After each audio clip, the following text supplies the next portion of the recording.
Hello, everyone, and welcome to another stream of Hugo's Desk. Thank you so much for coming today. I can see there's a bunch of people on the chat already having a conversation. Hope you can hear me fine. Just let me know if you can hear me correctly, if you all hear me with good mic and sound. Just confirm that.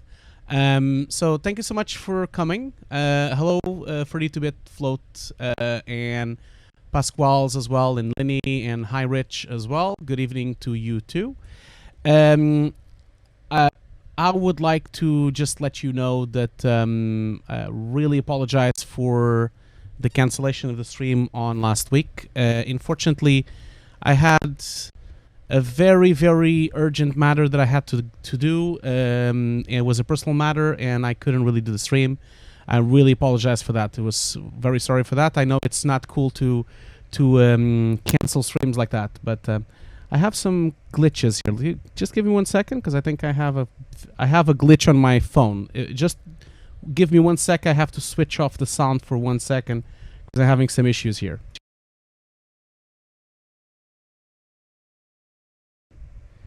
Hopefully it works better now. I was having quite a lot of glitches on my side. Hope you don't hear any glitches from your side as well. So, like I said, really wanted to apologize for the cancellation on the stream on Thursday. Really sorry about that. But sometimes, sometimes there's like some personal things that happen. Sometimes we are forced to do things like that. So, but I'm here now today. We're gonna continue like we did last week. Yes, that is true, Sajal's family first, always. But everything is okay. Thank you so much for the kind messages that I got on social media. You guys are the best. I really, really appreciate every good word that everyone said, both on Discord, Twitter, and Facebook as well. Anyway, going back to what we're doing today, so we're going to continue our Q&As and workshops. Q&A and talking about showreels. So you've probably been here already before. This is the third stream we're gonna do. This is an odd combination, I know. We are basically playing a video game while I answer questions about visual effects. You can ask me questions about showreels. In fact, as you saw last week, you can even send me your showreel if you want me to assess the showreel live here, and if you want me to give you live feedback while we're doing the stream. Of course, obviously, I can also do it privately. It doesn't need to be live, but if you want to do that, we can do that as well for sure. We also will continue playing Silent Hill as well. But I have a couple of things that I wanted to talk about before we start playing the game. First of all, I would like to give a few shout-outs and a few thanks, like I usually do on the beginning of the streams. You're absolutely right, Boris. It is the best combination, talking about visual effects and playing some games. And I guess it's very much an important thing to do at this stage, because this week is E3. Unfortunately, as you can see, I'm not going to E3 this week. I always go to E3 every year. I've been going there for 3 years now. But this year, I'm flying to LA just 2 days after E3. So I'm actually flying to LA on Sunday, and E3 finishes just before that. So I'm going to miss E3 just for a few days. I will be in SIGGRAPH, though, so I can be in SIGGRAPH this year because I'll be in LA during that time. But I want to do some shout-outs before we move on. I would like to thank so much to Michael. I don't know his last name because he didn't post his last name. He only has Michael. I would like to thank Michael for the $5 donation on Patreon. Thank you so much, Michael. Whoever you are, since I don't know your last name, thank you so much for that. Also would love to thank nvilantis2397 for the subscription tier 1 on Twitch. Thank you so much for the subscription. Also would like to thank Joe Oldschool for the subscription tier 1. Very much appreciate that. The following, I also would like to thank the follow from Shuvo BD. Thank you so much for the follow. I want to thank Gab Garrett Twitch for the subscription tier 1. Thank you so much for the subscription. Would like to thank Kertek for the follow, Jan Genda for the subscription tier 1. I'm hoping this Jan Genda is the one I know. If you are, thank you so much and welcome to the stream, my friend. It's been a while since we talked to each other, so thank you so much for being here. Would like to also thank Matthias7 and Distorted Kick, that's a great name, for the follow. Kazum Melinda for the subscription tier 1. Thank you so much, Kazum. You've been such a huge supporter of Hugo's Desk. You've been on my course, you've been on Patreon. Thank you so much, and I just would like to welcome you to the Twitch stream as well. And then finally but not least, I would like to thank Juani Rodriguez for the resubscription Prime 2 months. And I'm gonna keep it that way because that's a couple of days old already. So basically, I would also like to shout out to Lini CG. Lini CG is one of our moderators. She's the only moderator we have at the moment. And Lini CG is going to be so kind to post all the questions of this Q&A on a separate window. That means that I can basically read the questions without getting lost in myself on the stream. So thank you so much for the help, Lini. Once again, you are really helping me so much. Thank you so much for that. But yeah, so basically I can see one little question here on the stream that has nothing to do with the visual effects, which is Cyberpunk. But yeah, Cyberpunk 2017 like was mind-blowing, especially seeing Keanu Reeves on stage. I don't know if you guys seen this, but Keanu Reeves actually was on stage on E3 on the Xbox stage, and it was unbelievable. It was so cool. It's so cool to actually see one of the coolest games ever to be presented by the coolest man alive.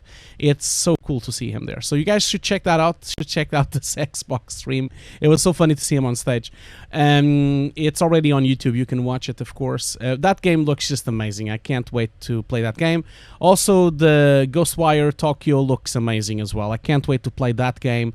That game is from Shikami, the guy that invented Resident Evil, and he also invented Evil Within. I can't wait to play that game because I love Resident Evil. I love Evil Within.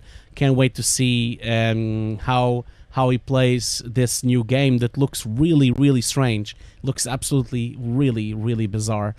Yeah. So I have a quick question here on the chat from Roham04RG. How can I access all the tutorials on CG compositing? Which tutorials are you talking about, my friend? Rohan, are you talking about the Twitch streams? Or are you talking about some other tutorials? Could you... More to the left? No, and more to the left? And more to the right? No. A little bit more to the right. Just a little bit more to the left. Thank you so much, Elaring, for the Twitch Prime subscription for 3 months. Really appreciate that. It really helps my channel. Thank you so much for the resubscription 3 months. You now have, you're a proud owner of a bronze medal for Hugo's Desk. So thank you so much for that. So yeah, so basically to answer you, so Hohem, let me know what exactly do you mean on that question, because I wasn't sure what tutorials of CG compositing are you asking that you can have access to. Are you talking about the Twitch streams, or are you just talking about something else? So let me know. So also I would like yeah, well, yes, for the 2-bit float, for sure. Death Stranding, I've already pre-ordered Death Stranding. I pre-ordered the special edition. I had to because the game looks absolutely amazing. That trailer was so cool. So, yeah, I can't wait to play that game. And also, New York 167, thank you so much for the kind words. Really, thank you so much for that. Yeah. So, and I would like to go and move on to the moderator's questions. So basically, Lini she's posted one here. Yeah, thank you so much for the help, Lini. You're saying that there's a storm there. There's also a storm here as well. Like, it's really, really bad weather in London right now. It's raining so much. I was soaking wet. I went to Sony today to work, and I was completely soaking wet. It's really, really bad here as well. But the first question I have here is from Nani Nana, and he asks, present, I'm working as a CG composer. I will become a VFX composer. Please give me some tips. So could you explain a bit more about your question? Because you're asking, I'm working as a CG composer and I will become a VFX composer. So what in which sense? Like, because compositor is compositor, so what do you mean with this? Do you mean that you only do CG plates? Do you only do CG compositing? Or do you mean that, and you mean that you want to move on to live action? Is that what you mean? Let me know if that's the case, if that's the question that you want to ask. But anyway, I will try to kind of keep a lookout on the stream. Now, I would like also, before I play the game, I would like to also like kind of show you a few things here. So first off, don't forget that I have a webinar on Wednesday actually. So this is a webinar for BenQ. It's a webinar I'm creating for BenQ specifically. It's basically a webinar using the Vermintide trailer. This is going to be on the 12th of June. Why can't I make this a bit bigger? Let me just do that. This is completely free, this webinar. You can just sign up for free on the BenQ link. I'm going to post the link for you guys, to all guys and girls, to have a link. So please feel free to register. It's completely free for you to register. So I'm going to just put the post here. I'll be posting this post a few times. So if you go to that little link that I just posted on the chat, you can register for free to go to my webinar. My webinar is going to be about deep compositing. So if you want to know more about deep compositing using Nuke, please join me on Wednesday, the June 12th at 6 o'clock p.m. UK time to 7 o'clock. So we'll be during 1 hour. I'm going to be teaching how to handle deep compositing inside of Nuke. We're going to go through basically, this is a workshop aimed at any 2D or 3D artist, because of course, obviously for 3D artists, it's also good. And if you want to know more about deep compositing, we're going to go over what exactly is deep compositing. We're going to go when should we use deep compositing. We're going to showcase what nodes in Nuke are used for deep compositing. I'm going to show you a pipeline of how to handle deep compositing inside of Nuke. And then, of course, I'm going to show you how to merge deep and regular renders all together. And of course, using deep information for color correction, using deep point clouds, and then at the end, we'll have a Q&A. So if you're interested in deep compositing, just go through that. It's pretty much like a very, very advanced topic, but I'm not going to show it in an advanced way. So this is definitely for beginners and for mid-level and seniors as well. I'm going to showcase to you a shot we did for Vermintide. The shot that we're going to go through is this one, because I need to just show really quickly here. I think I have the shot here. I should have the shot here. Just give me just 1 sec. Because where's the shot? It's one of the last shots that I've actually published. Let's see here. So sorry about that. Vermintide. Yeah, there you go.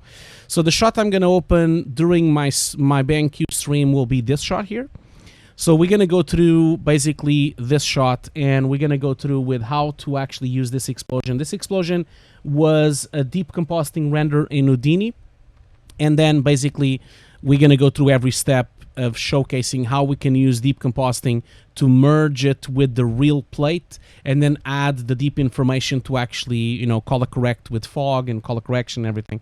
So feel free to sign up for free. This webinar will be presented by BenQ themselves. It won't be on Twitch. Just so don't get confused about that. It will not be on Twitch, and it will not be on YouTube. It will be on the platform of webinar, which is a platform called GoToWebinar, and that's a platform that the BenQ uses quite a lot. Okay, so I will hope I can see you there, because it really helps me if you guys are all there, because the more people we get into this webinar, the more chances are that BenQ will make more of them.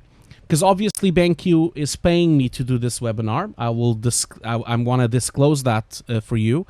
They don't pay much, but they do pay for me to do the webinar.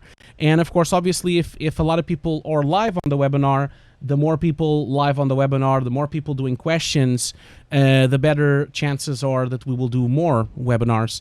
And also, not to mention that BenQ will be more involved. Last webinar, we had about 300 people, which was great. It was fantastic. We had 300 people, and it was really good.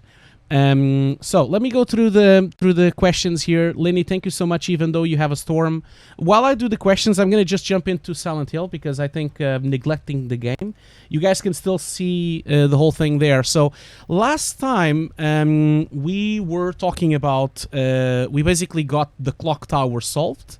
I'll go to your questions in a minute, don't worry.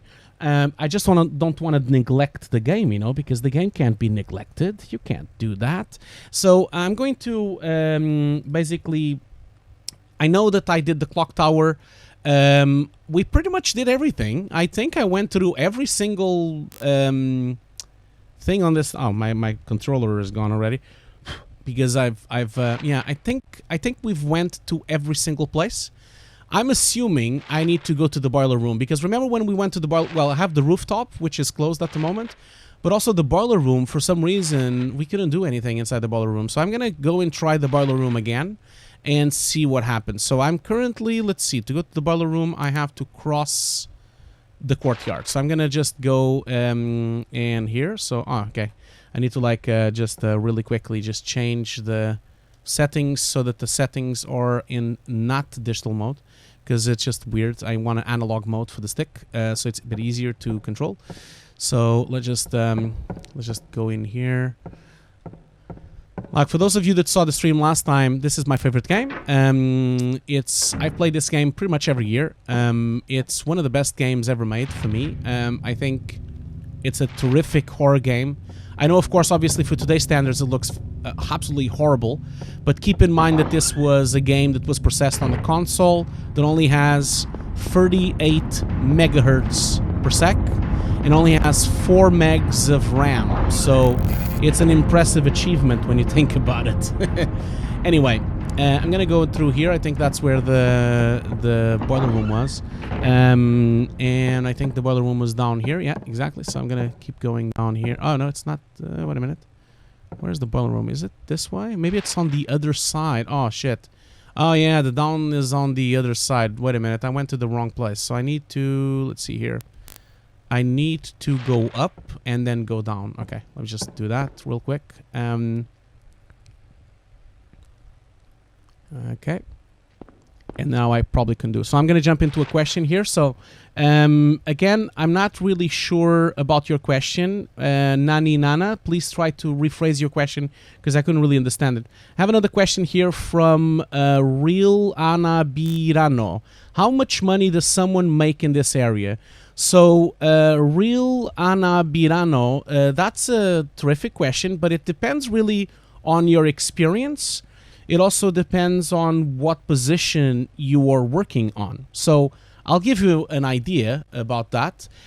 Imagine if you are working as a compositor, most likely you're looking at, if you're a mid-level compositor, you're probably looking at earning, you know, maybe between £200 a day to maybe £400 a day, depending on how experienced you are, depending on how much years of experience, depending on your relationship with the company. If you're a 3D artist, you probably could be getting similar values. Now, I'm talking about day rates because that's usually how freelancers get paid. So if you're a visual effects artist, depending on if you're a compositor or if you are a 3D artist, you could be getting anything between 200 to 400 pounds a day. I'm talking about pounds, not dollars, okay? So it's relatively well paid. Now, if you're staff, it will be different. Like if you're staff, you'll earn less money, but now you're probably talking about maybe earning, you know, anything between, if you're in the low spectrum, you might be getting 30,000 pounds a year, or if you're in the high spectrum, you might be getting 75,000 pounds a year. So it's a really broad thing because there's so many different jobs on this world. So it's kind of tricky for me to answer you without knowing exactly what kind of role you would be working on. So I hope that answered your question. I hope so. Let's go and move on to Pascual's question. Can I share a VFX breakdown of a shot I saw to you to explain how it was achieved, or how would you do it? Sure, Pascual, you can share a shot. Do you mean you want me to go through it here in the stream? if that's the case, just just put the link on the chat, and we can definitely do it. I'm gonna switch off the lights because it's a bit more moody because it is Silent Hill, and also then I probably have a bit too much light though. Let me just like just lower the light to be a bit more moody since this is a horror game.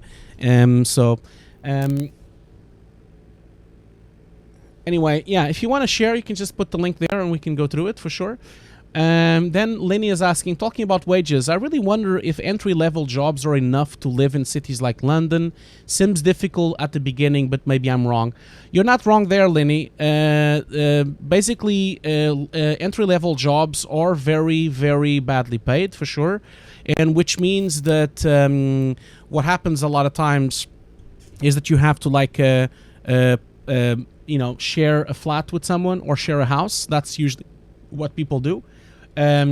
So that's kind of the way that I would say you share a house until you kind of get a better, job offer, and as you grow inside the company or become a freelancer or something like that. So yeah, so that's pretty much it.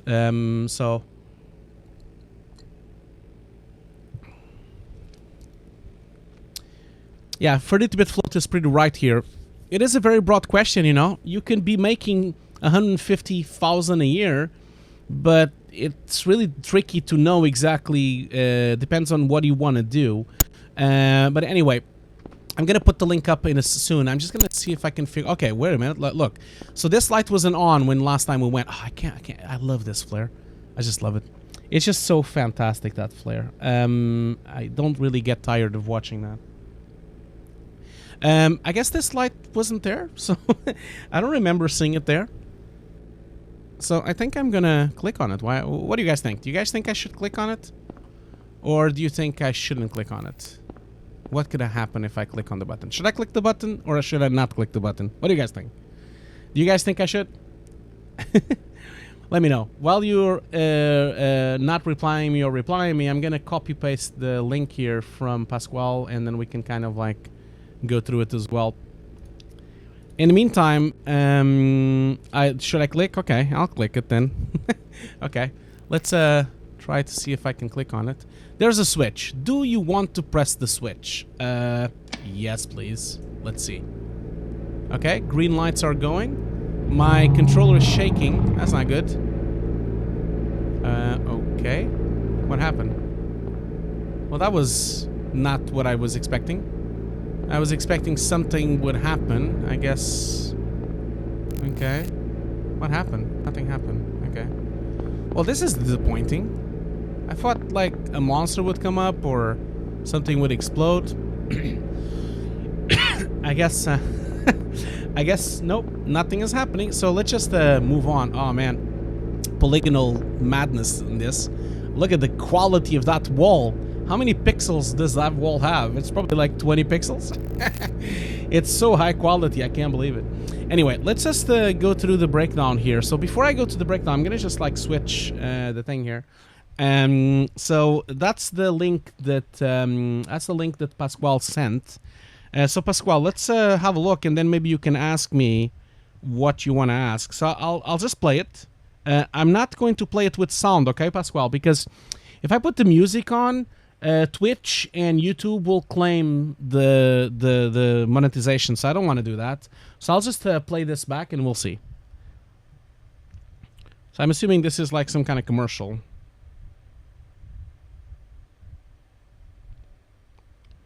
Oh, that's a nice breakdown. That's a really nice breakdown. I like when they make like a big effort doing a good breakdown. It's always better than just having like a completely simple breakdown. I mean, it's not perfect though. Like the CG plane looked a bit CG-ish, but it is a nice setup. Those barns there, they look a bit CG as well. But I guess there's always a limitation on budgets and deadlines and everything, so it's always hard for you to give an opinion about something because they might not have time to do it, so it's always tricky, especially in commercials, you know. It's always very tricky. Okay, cool. Lovely roto. Everyone loves a little bit of roto. That's always the favorite thing for everyone. Oh, that's nice. A little turntable on the plane. The plane is so far away. It's so small. Who cares? Like, you can't even see it, but okay. Okay, cool. Well, thank you so much for sharing that, Pascual. So, what's your question then about this? You say, can I share a VFX breakdown of a shot I saw to you to explain how it was achieved? Or, okay. So, what exactly is your question then? And while I'm waiting for that question, I'm just going to put this on pause, and I'm gonna just switch back to Silent Hill. Yeah, just ask the question, and in the meantime, I'm just gonna leave the door here because this was very anticlimactic. Nothing really happened there. So just ask your question, and then we can go and move on. Okay, so this is still jammed. Okay, so what was the point of that button then? Okay, well, I guess I'll just go up. Why not? Just try to go upside. I'm sure something will happen because I pressed that button. I think. I hope. Let's see here. Don't forget, Pascual, to ask the question. Otherwise, you know, we're all waiting here. Don't let us hanging. Okay, I'm going to... Okay, this door is closed, so I need to actually... This is first floor. I need to go up, actually. I need to go up so that I can go back the other way. I'm going to try to see if I can go back to the clock tower. I'm assuming this had any connection to the clock tower. Well, that's not good. I'm hearing some kind of monsters coming on here. Okay, so to do the clock tower, I can just... Okay, so I can go... Okay, let's just go to the locker room here real quick, because I think when I did the locker room, was it anything in the locker room? I think there was a cat there, but then it kind of disappeared. So I'm gonna just like try to see if there's anything else here. Ah, shit! It was the... No, wait a minute. No, wait, that's the one. Don't let us hanging here, Pascuals. What's your question? You had some questions that you wanted to ask. Did you leave, Pascual? Is that what you did? Did you just left? You asked the question and just left. Okay, nothing inside. So, Lenny is asking, is it easy to jump between a studio location? What do you mean? In what sense? Like, you mean jumping in, like changing cities when you change from studios? Is that what you mean? Is that what you mean? Like moving cities when you, for example, imagine you're working at MPC Montreal and then you move to MPC London. Is that what you mean? Okay, well, I think Freddy Bit Float is already jumping the gun on the question, but I guess if that's the case, then yes, family is obviously a very important thing. If you have kids and if you have a big family, it's obviously going to be tricky for you to move, you know, because then you have a lot of things to travel, you have family, like it's going to be tricky, and especially it's going to be difficult for your family to adapt as well.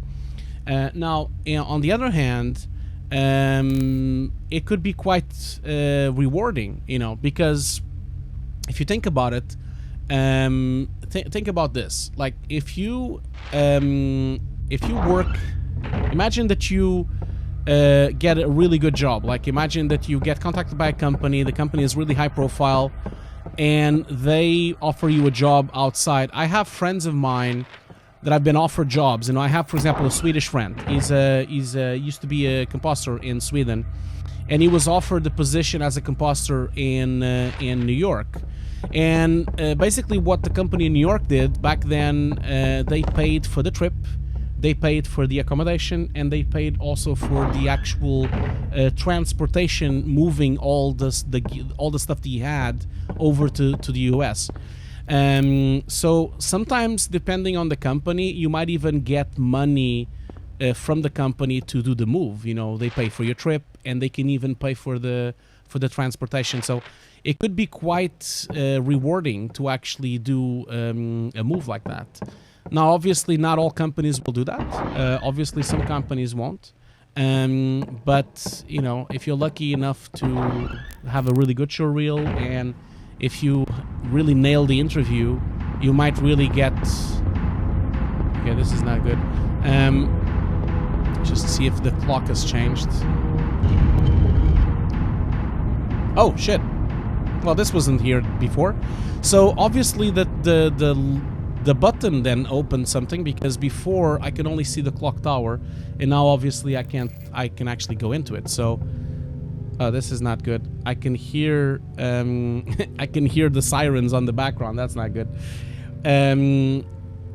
Yeah, that's right. For the bit float, you really have to be good to get the company to move. Yes, my friend was good, but you'll be surprised by the fact that companies do relocation depending on the company. Like, for example, Veta does that a lot. Veta does that to really top artists and artists that have good showreels. So, but I mean, I was just answering Lenny if it was easy or not. I think, of course, it's hard if you have a family. It's easy if the company pays for everything. If you have a will to kind of like go and travel, of course, it's going to be easier for you.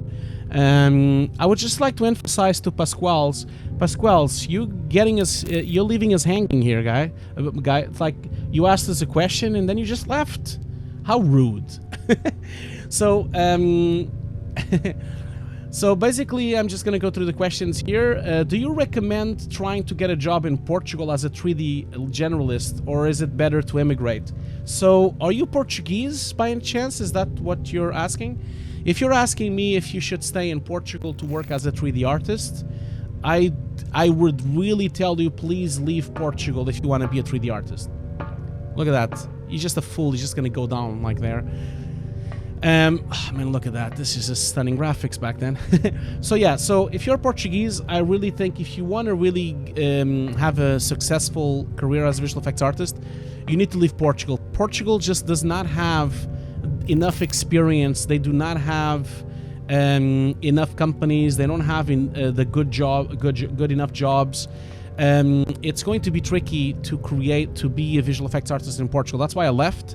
There's a couple of jobs here and there, but if you really want to be a visual effects artist or a 3D artist, a successful one, if you are in Portugal, that means you're in Europe. That means you can go to Germany, you can go to London, of course, you can go to Sweden. Those three places are really good with a lot of visual effects companies, especially London and especially Germany. So I would really recommend you to try to do that. So yeah. Now, the other question Boris ABC asks, when will the nuke compositing course start? I am so happy that you asked that. So let me share the information with the whole group here. That basically I'm gonna launch the course tomorrow. So I'm gonna launch the course tomorrow. Tomorrow you'll see it on social media.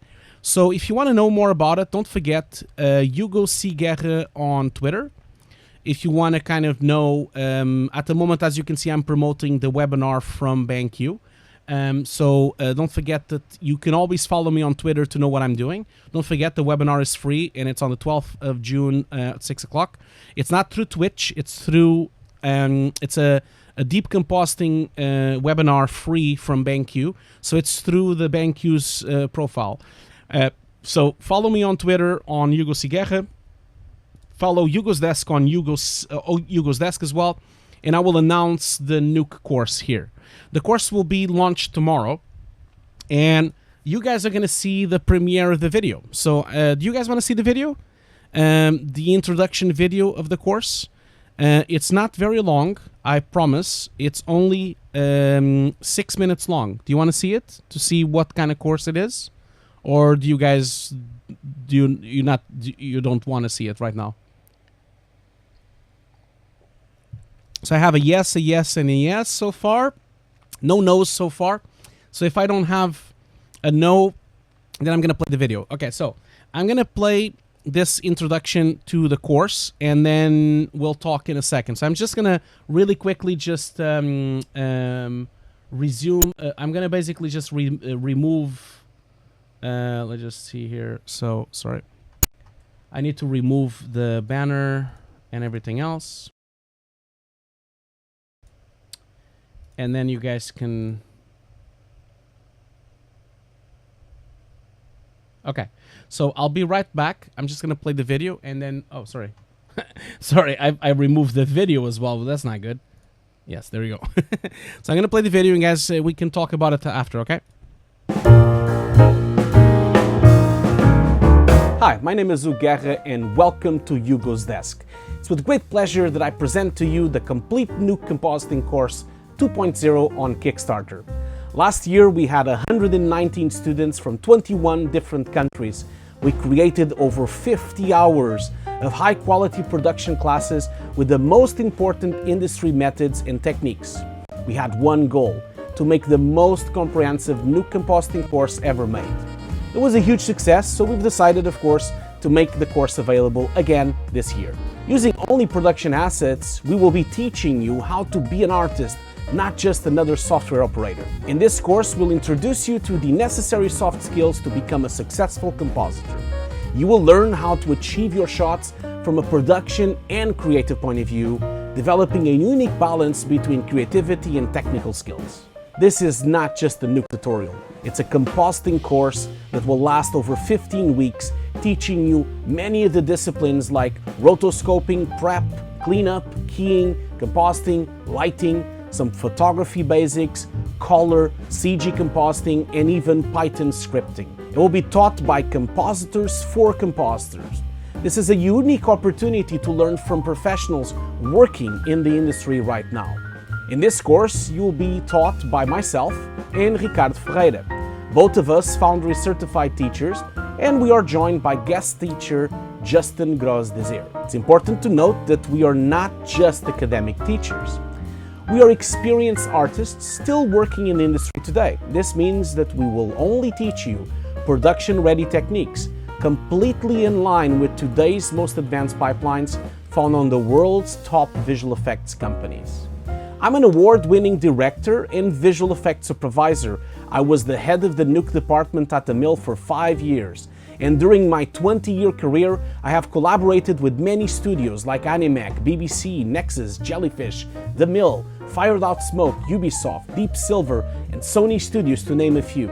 I've worked with some of the biggest brands in the world, and I'm a member of the Visual Effects Society and part of the advisory boards for both the National Film Television School and the Norwich Art School.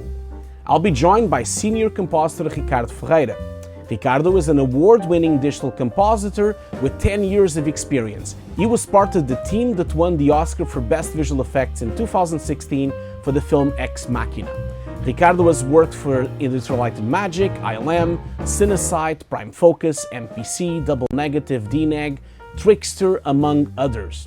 He's an extremely experienced teacher on visual effects at university level, with multiple TV appearances as an expert of visual effects and also as a lecturer for the Foundry. And finally, we'll also be joined by compositor and TV Justin Gross-Desir. After finishing his bachelor degree in computer science, Justin decided to pursue his studies in image engineering. Justin is currently a compositor and has worked in some of the biggest visual effects companies in the world, like The Mill, ILM, MPC, DNEG, Fired Out Smoke, Stiller Studios, and Unit Media. The three of us will teach you all aspects of compositing. We are teaching you Nuke because it's a node-based digital compositing application developed by the Foundry, and it's used for film, television, games, and all aspects of post-production. It is by far the industry standard for advanced visual effects, and it's used by the world's biggest facilities. Nuke is the software to learn if you want to work in the visual effects industry. The course itself will be pre-recorded, delivered weekly, and it will run for approximately 15 to 20 weeks. All videos will be digitally and physically watermarked with the student's name and the IP. There will be a live forum to discuss the topics covered each week, where you can ask questions. You can show us some work in progress, and you can get to also know some of your other colleagues. This is a key feature of this course, and last year we built an incredible community in Discord. Depending on your selected pledge, it can include weekly group calls where you can share your scripts and take part on direct Q&As with all the teachers. It could also include full educational licenses of Foundry products, which, by the way, can be fully upgraded to a full license for a fraction of the price. And last but not least, we even have a pledge that includes full Showreel support and private calls. This course is officially supported by the Foundry and also supported by Action VFX. Please note that all pledges include $100 of credit to use on Action VFX website. so that you can buy some premium stock footage to use on your showreel and on your composites. Please keep in mind that the topics covered in this course will not be found on YouTube or any other free websites. Our videos show only the most professional advanced techniques, and they reveal some of the secrets of compositing for a fraction of the price of a full course in visual effects. This course is aimed at any artist at any level, from junior to mid to senior. No prior experience of nuke is required, but a basic understanding of computers is necessary. And I think a knowledge of creative tools like After Effects and Photoshop is very useful and highly recommended. All the assets used in this course are from real productions. We will share them with you after, of course, you sign an NDA, and some of them can even be used on your own showreels. This is right. We will give you footage and CG renders so you can build your own showreel. Here are a few highlights from our videos. This gives you an idea of the caliber and quality of this course. You can see that we only use production level plates from some of my own productions for the last few years. A full course curriculum can be found on the Kickstarter page together with many students' testimonials from last year. I really believe that senior artists like us have a responsibility to share all our knowledge so that the visual effects community grows and becomes better, more creative and more efficient, and above all, more open. There shouldn't be any secrets in visual effect. We all should have the opportunity to learn from the best so we can become the best. I hope you can join us on this professional nuke course, and we can't wait to meet you. Thank you so much for listening. Until next time. Okay.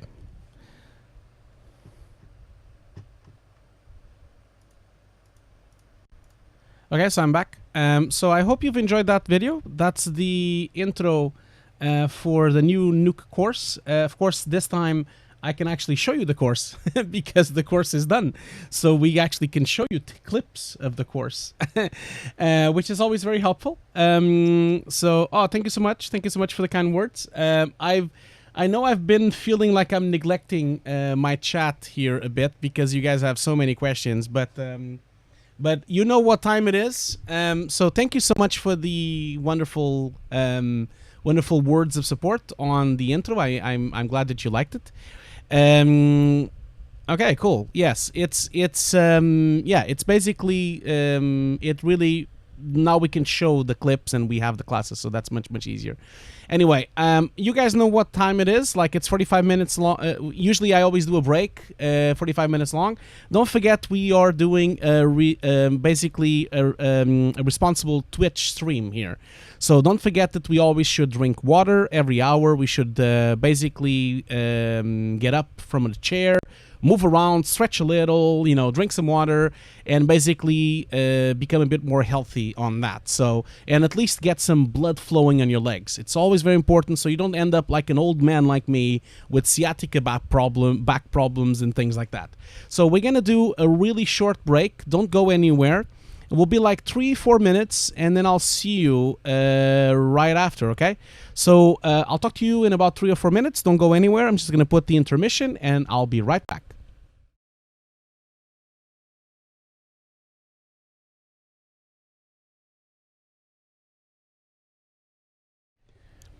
Okay, so I'm back. Thank you so much for the kind words about the video. I really appreciate that. I would like to just start off by showing you my t-shirt today. I always show you the t-shirt. Today I have the t-shirt from Silent Hill 3, which I hope that I can play at some point.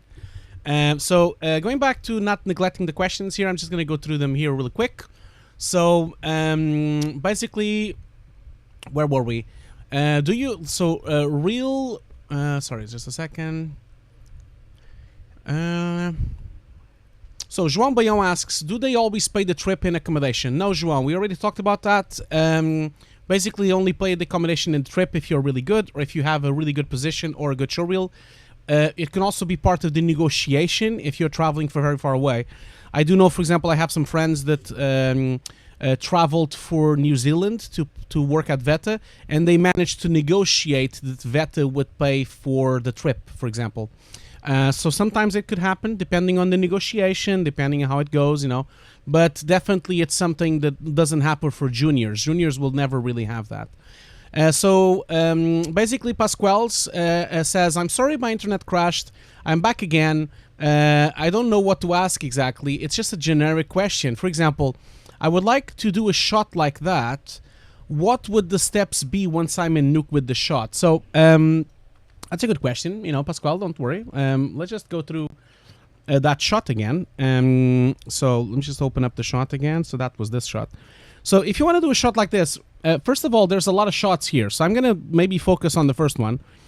So if you want to do a shot like this, where you know that you have to replace the whole background, like they do, because you see here, they start by rotoscoping everything, and then they put a full CG background. So here's what the steps would be. First step would be to pinpoint what you can keep from the plate. In this case, we're going to keep the car. You know, the car is the only thing that we're going to keep pretty much, and maybe a piece of the road. So that means we're going to pinpoint that, and that's why you see that they basically rotoscope. Let me just see if I can go frame by frame. I can't go frame by frame in Vimeo, which is a shame, of course.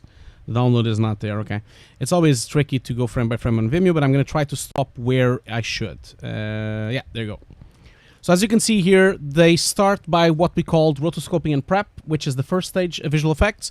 They basically do a full rotoscope of the street and the car.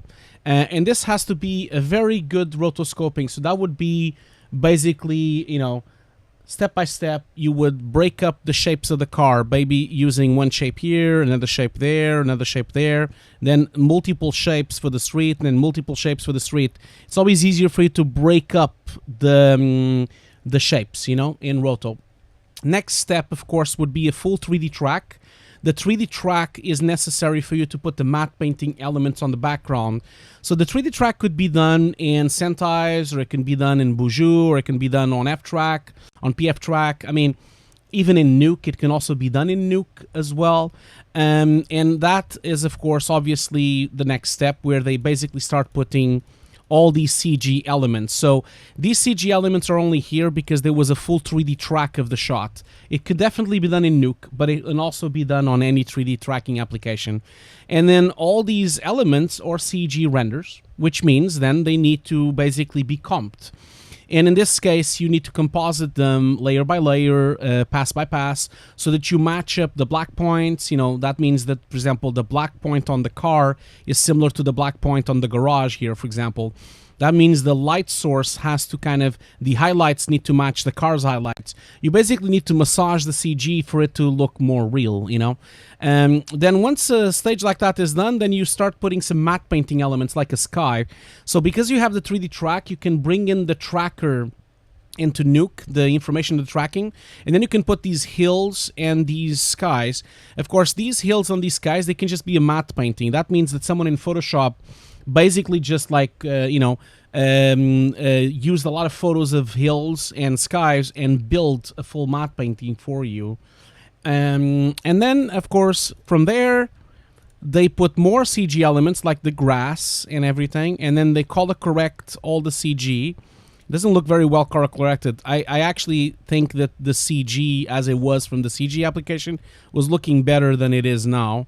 And then they add, they have the little detail here. You see this is like a cone on the wind here. And they actually rotoscope it and key it and place it in the comp here to actually have it on the comp. And I think that's the last thing they put. Yeah, it is. It is the last thing they put. So that's kind of the stages that you would do for that shot. I hope that was helpful. If you want to know more about it, like, just let me know. I can break down more things. So Nani Nana is asking, I'm selected to MPC Comp Academy last year, but I'm not joining with my personal problems. If any chance to join this year batch, if you have give any reference to me, please sir, my dreams was joining MPC. Well, I'm sorry Nani Nana, but I can't really give you a reference because I don't know you. Like, I don't know you. I can't really give you a reference without knowing you. I would have to have worked with you to give you a reference. Unless you're someone that I know, but maybe I don't remember knowing someone called Nani Nana, but maybe you have another name. I can't really give you a reference if I don't really have worked with you before or you're not my student. So So maybe let me know what you if that's exactly what you're asking, because that would probably not happen. I'm gonna just jump into Silent Hill. I'm feeling I'm neglecting Silent Hill, especially now that we found a new place. So going back to the questions here, I'm just gonna put my questions on my screen here so I don't have to read on the side here. I hope that's what you mean, though. Like, so going back to other questions here. Let's see. So, Ronnie Rodriguez asks, what about the other workshop using the horror film? So, Ronnie, unfortunately, I'm not doing it now because we put it on Kickstarter. We were not successful on the Kickstarter. And so, because a lot of people just wanted to do the nuke course, so I decided to put that course on hold. We'll definitely do it, but we will probably do it in September. So we're definitely going back to that course. Don't worry. It's just that it most likely will be in September, not right away now, okay? So just so you know. But as soon as I know more about it, I will let all of you know. Don't worry. 30-bit Float asks, speaking of 3D tracking, what is the advantage of PF track and others against built-in tracker and nuke? Well, that's a really good question, 30-bit Float. The difference really, and by the way, look at here. What do you guys think? It says keep out. Do you think I should just leave and not go? Or, I mean, it does say keep out. I mean, every time you see something keep out, you just should go, right? That's what I should do. I'm just gonna go in because I'm an idiot. So to answer your question, 30-bit Float, the advantage of having a tracking software is that it has a lot more it has a lot more settings for tracking. So, to give an example, in Nuke, it's not possible. I'm gonna just go through this door. In Nuke, it's not possible. I hope that's not gonna go to like some kind of. Oh, wait a minute. Oh, this is a cutscene. Let's just look at the cutscene. I'll answer you in a second. Where am I?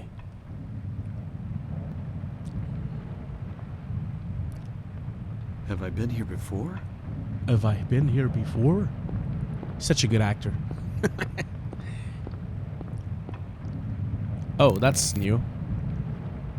I don't remember this being here before. Oh, really? You don't? You don't say. Wow, he's like basically an idiot, really. So this doesn't sound good because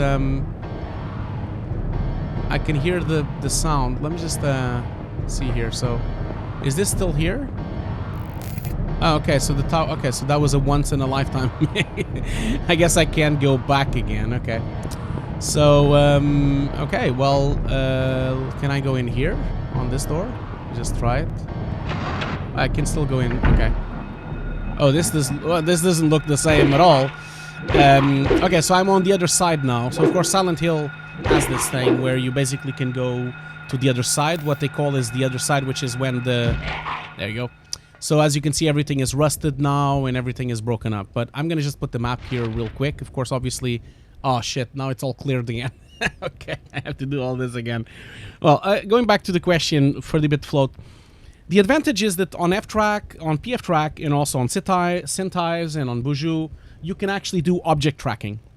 In Nuke, you cannot do moving tracking. You know, for example, if you want to try to track a head, or if you want to track a moving car, or if you want to track a moving arm, if you want to do rotomation, you can't do it in a tracking software because Nuke can only do static tracking. It can only track a floor, it can only track a static object, it can only track things that do not move. So that is the advantage of using a specialized software. Obviously, you can do tracking in Nuke, but it's really not meant to be a 3D tracker. You have other 3D trackers which are much more meant and have better tools. Like if you look at Cintize, Cintize has incredible tools for you to actually track really complicated tracking. So that's kind of the difference. Nuke is much more... a much more simplified tracker. The reason why the 3D tracker was built into Nuke is because it was specifically made for you to do cleanup and projection systems. That was what the reason for it was. So I hope that answered your question.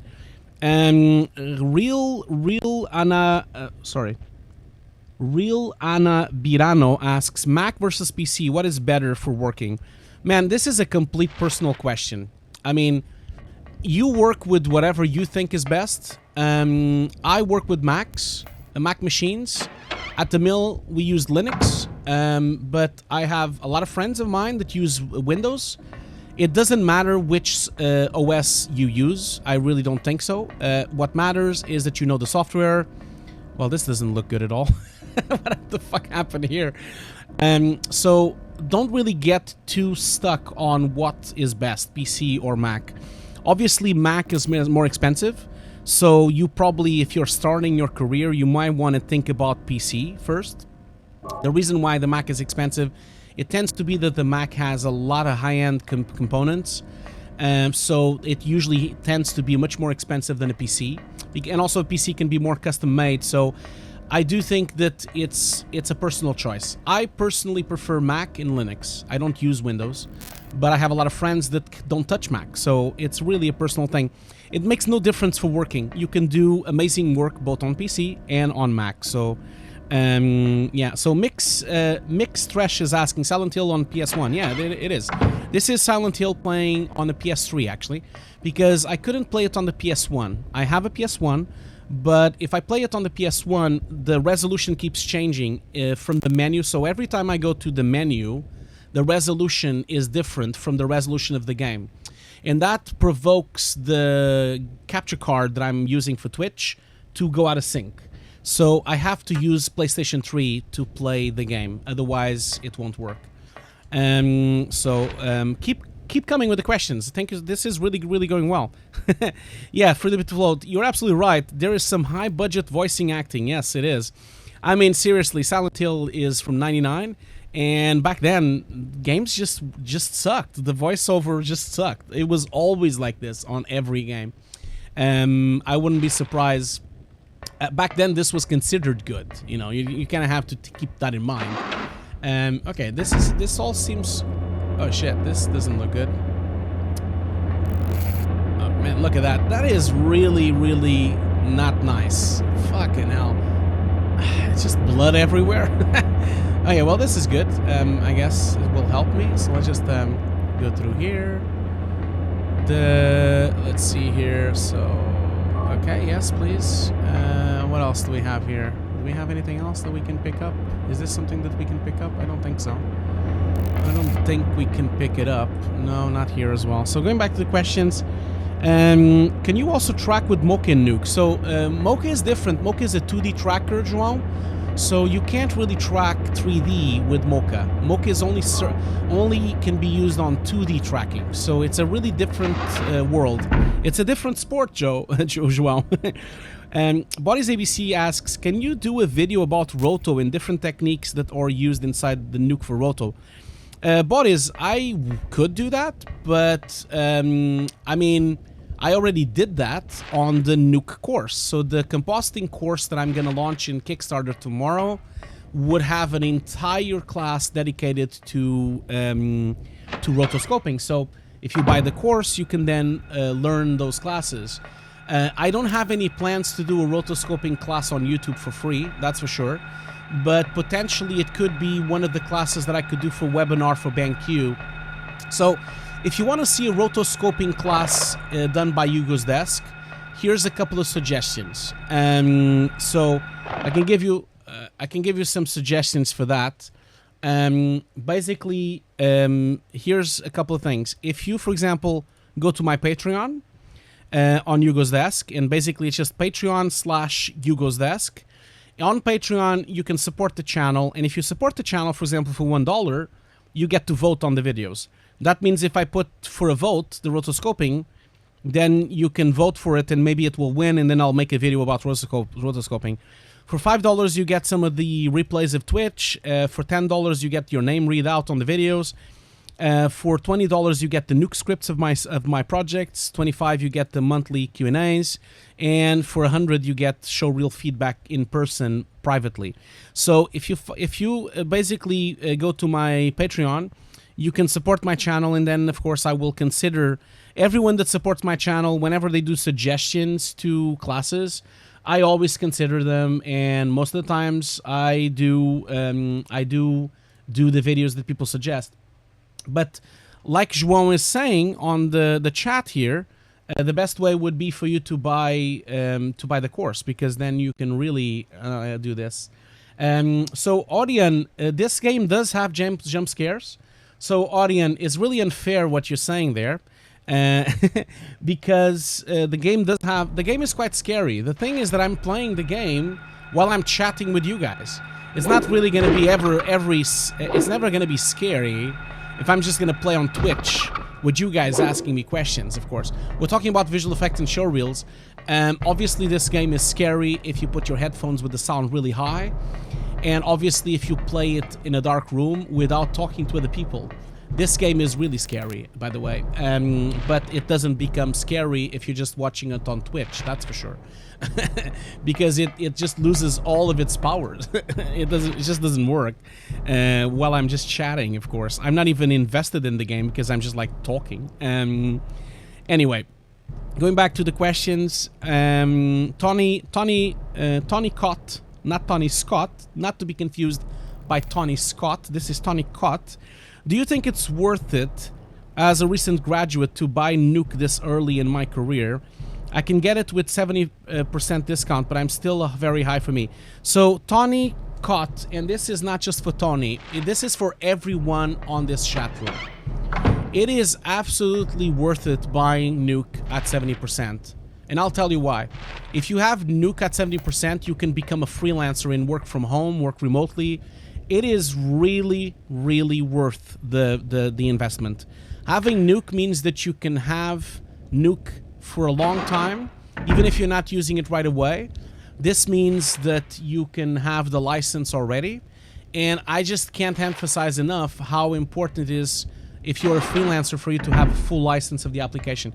I would really recommend you to buy the license for 75%, the 70% discount. It is just an incredible discount. So I really think it's worth it. Well, this looks creepy.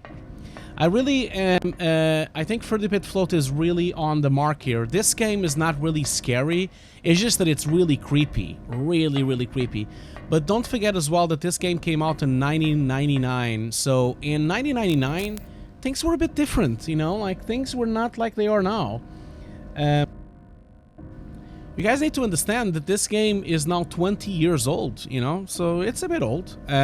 So Nani Nana, I won't join your online compositing course. Give me the link, sir. What do you mean? I don't really understand your question. Why would I give you the course link if you're not gonna join? What do you mean? You're not gonna join, but you want the link. So why would I give you the link if you're not gonna join? Not really following your question.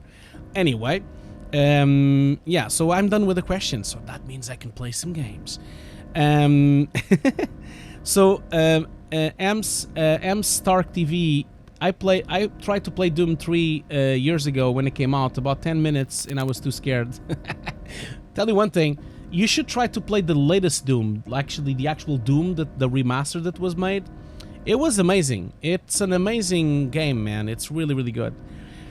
So I'm assuming that you've made a typo, of course. So if you want to join the course, like I said before, the course will launch tomorrow. So I can't give you oh, what happened? I can't give you a link yet because the course is not out yet. So like I said earlier on, if you wanna like know when the course is out, just follow me on Hugo's Desk on Twitter, or follow me on Hugo C. Guerre on Twitter. So if you do that, you can just then know when the link will come out. Because unfortunately, I can't share the link before it's out, you know? Kickstarter only works if it's already published, the campaign. Because the campaign is not published yet, because I was just showing you the video, I can't really share the link yet, okay? So just follow me on Twitter, and then as soon as it's online tomorrow, you'll have the link, and then you can join. Obviously, if you go to Kickstarter, you can see my old Kickstarter campaign, but it doesn't really help you because that's not the campaign that we're doing. We're doing a brand new campaign this time. So just go to that link and just go to Twitter, and then I can kind of like guide you through, like, basically I'll post it tomorrow. So okay, so what are we doing here? This is all very rusty. I hope I don't cut myself with a nail, otherwise I need to well, this doesn't look good. It's all bloody here. I mean, it's just pixels, but hey. So I'm just gonna check one thing here, because I think... Okay, I went already there. Classroom is already done. What about the thing that I just picked up? What is that? Okay, so I have a rubber ball. I also have a picture card, rectangular card with the picture of a key found on the desk of a classroom. Okay. And then the ball, fluorescent pink rubber ball used by children. Okay. Well, that was not very helpful. Okay, well, fine. Okay. They're not really being very forthcoming, are they? Let's just go to the door here. So there was a door here, right? Yeah, there is a door here. Let's just go to the door. Okay. Here we go. Right. Okay. Well, I guess, oh, there's another one here. Look at that. It's just lining up to being killed. Okay, they're probably not dead yet, though. Probably have to kick them. There you go. That one's killed. Let's kill the other one. Okay, well, both of them are dead now. Music is getting worse, though, so that's not a good sign. Whenever you have the music worse on Silent Hill, it can only mean trouble. So, okay, where am I now? Okay, I'm in the classroom here, so I'm gonna just open this door. Okay, it's locked. Okay, so what about the other door? I always like to open all the doors, because then when I go to the map, I know where I've been, you know? So it's always very good for you to do that, because if you don't open all the doors, then you might have missed something. So, okay, yeah, this one opens. So now I know... Okay. Well, that's not good. I'm not gonna go through here, I guess. So this is locked here. Okay, so I've finished going through everything I hear. So the only one left. Okay, I missed the door there. You see what I mean? I've missed the door. So I went through all the... Oh yeah, there's also a classroom door here. So let's just go through the classroom again. Okay, so going back to the questions. Ella Ring asks, for Showreel in general, what is a good way to show comp? Only before after shot? Or more elaborate stuff, turntable, onion-like animation, like the one we've seen earlier in the car. So, Ella Ring, this really highly depends on what exactly you're applying to. So, if you're applying to a film company, and you're applying as a junior compositor, so if you're applying as a junior, then you need to consider that junior positions in film companies are all about prep, rotoscoping, cleanup, and keying. So you want to make sure, if it's a film company that you're applying to, you want to make sure you have as much keying, rotoscoping, paint, and prep work as possible. You really don't need to waste time... Oh, that's not good. You really don't need to waste time having CG projections or CG compositing, because no one, as a junior, is going to ever give you CG compositing to do. So keep that in mind, that if you're, it's very common for you to do 2 showreels, depending on what you're delivering, on what job offer you're offering. You know, so if it's a film company, you want to consider having as much cleanup, keying, and rotoscoping as possible. If you're applying, come on, just die already. If you're applying to a commercials company, then it's a different story altogether. Like, because the commercials company, a lot of times, they're after generalists, you know? So if they're after generalists, then they might want to have everything on the showreel. They might want to have a combination. They might want to have a combination of things like CG compositing, motion graphics, keying, rotoscoping, because they're gonna want a more generalist showreel. So maybe it's a good recommendation for you to do both. So I hope that helped, and I hope that answered your question. Okay, so that one is unlocked. What about what's going on here? Okay, so there's another guy here, so I'm just gonna kill this guy here. Okay.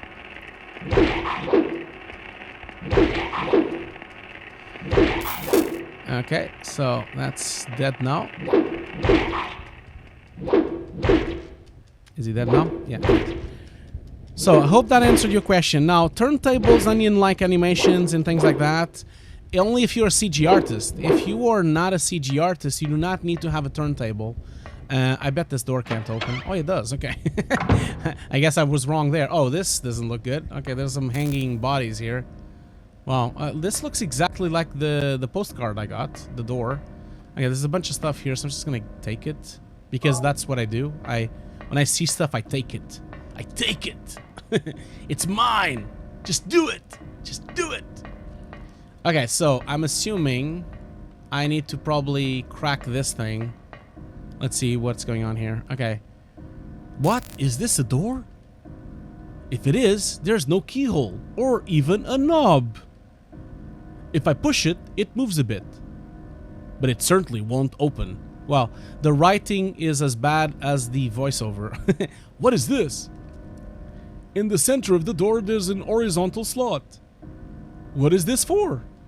Well, I bet, and maybe I'm wrong here, guys, but I bet that you can probably put that thing in. Let's just try that. So this thing is a picture card. Let's use that and see if it works. There you go. You see? You see? Look at the brains on Hugo here. Look at the brains. So slide the picture card into the slot. Let's do that. What happens then? Okay. Oh, opens. Okay. But before I do this, what am I exactly doing? Where am I on the map? I should probably check. Okay, so I went through reception. Oh, shit. I didn't open... Okay. I didn't open the lobby. Didn't open the infirmary. Probably want to go back, though. Okay, but before I go back, just answering some of the other questions I have here. So, again, I can't thank enough to Lenny CG. Lenny CG has been doing an amazing job putting all the questions on a separate window here for me, so that I only have the questions and I don't have the rest of the chat. So I want everyone to please thank Lenny for this, because Lenny has been doing an amazing job posting just the questions. So everyone, just please give a warm thanks to Lenny CG. Thank you so much, Lenny. So going back to the questions here. Real Ana Birano asks, is there any internships on London that you recommend? Yeah, I can recommend. Like, basically the Mill has internship programs, MPC as well has internship programs, Framestore as well. Although unfortunately in London, unfortunately a lot of people come into London from what they called a runner position. So you get into the company as a runner, and that means that if you're a runner inside the company, that means you're basically gonna be either answering phones on the entrance of the company, or maybe you're gonna be like serving some coffees to clients, or you're gonna probably be just like packaging boxes or helping move computers. So those are the kind of things that a runner does, to just put their foot in the company. And then once inside the company, then they can stay late and learn from some of the seniors and juniors. Unfortunately, that's kind of how London works. There's a lot of runners everywhere. I'm not a very big fan of runners, of having running in the companies. Not a runners, I love runners. But what I mean is, like, I really don't like that companies do runners and they don't do internships directly. But unfortunately, that's just the reality of visual effects in London. They've always had runners, and unfortunately, I don't think they're going to change anytime soon. But there's definitely internships as well. Maybe look at Germany as well. They have an internship, especially in Berlin. There's a lot of things. And so, yeah, thank you so much, Lenny, for the amazing support. Everyone is giving thanks here to you. So, Ferdibit Float is asking, what do you think about Unreal Engine for VFX? I've seen some real-time renders from Unreal on YouTube, and they look amazeballs. Yeah, for the bit float, it looks really good, but from a production point of view, like looking at photorealism, like you can see on Arnold, at the moment it can't compete, especially with depth of field, edges, and resolutions. Like, using Unreal means that you can basically... Oh, that's not... Oh, there's a guy here. Can I kill him? No, I can't. And so basically it's difficult for Unreal to render very, very, very high quality antilization without breaking the bank, although it looks amazing. I think we're far from using real-time engines completely to do shots in visual effects. The reason for that is that don't forget that yes, Unreal looks amazing at the moment, but so does Arnold. You know, Arnold looks stunning as well. So every year it gets better and better and better. So as much as Unreal becomes higher quality, Arnold as well becomes better. So it's like a catch-22, you know, like shit. God damn it. Sorry, guy got me distracted here, and now I'm just like, there you go. Oh look, there's a huge cockroach here. God damn it. Okay, cool. So, hope that answered your question. I think Unreal is really useful for animatics. It's really useful for previewing things. But as far as doing real shots, maybe I've used Unreal for commercials, for sure.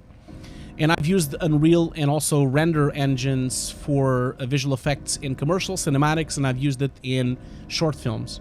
In motion pictures, I think it's difficult because the quality bar is so high that you might not be able to use Unreal to that extent. So I think the high-end crowd, like film, might not use real-time engines because of the quality constraints, you know. So that would be my 50 cents. So that's pretty much what I would say on to that.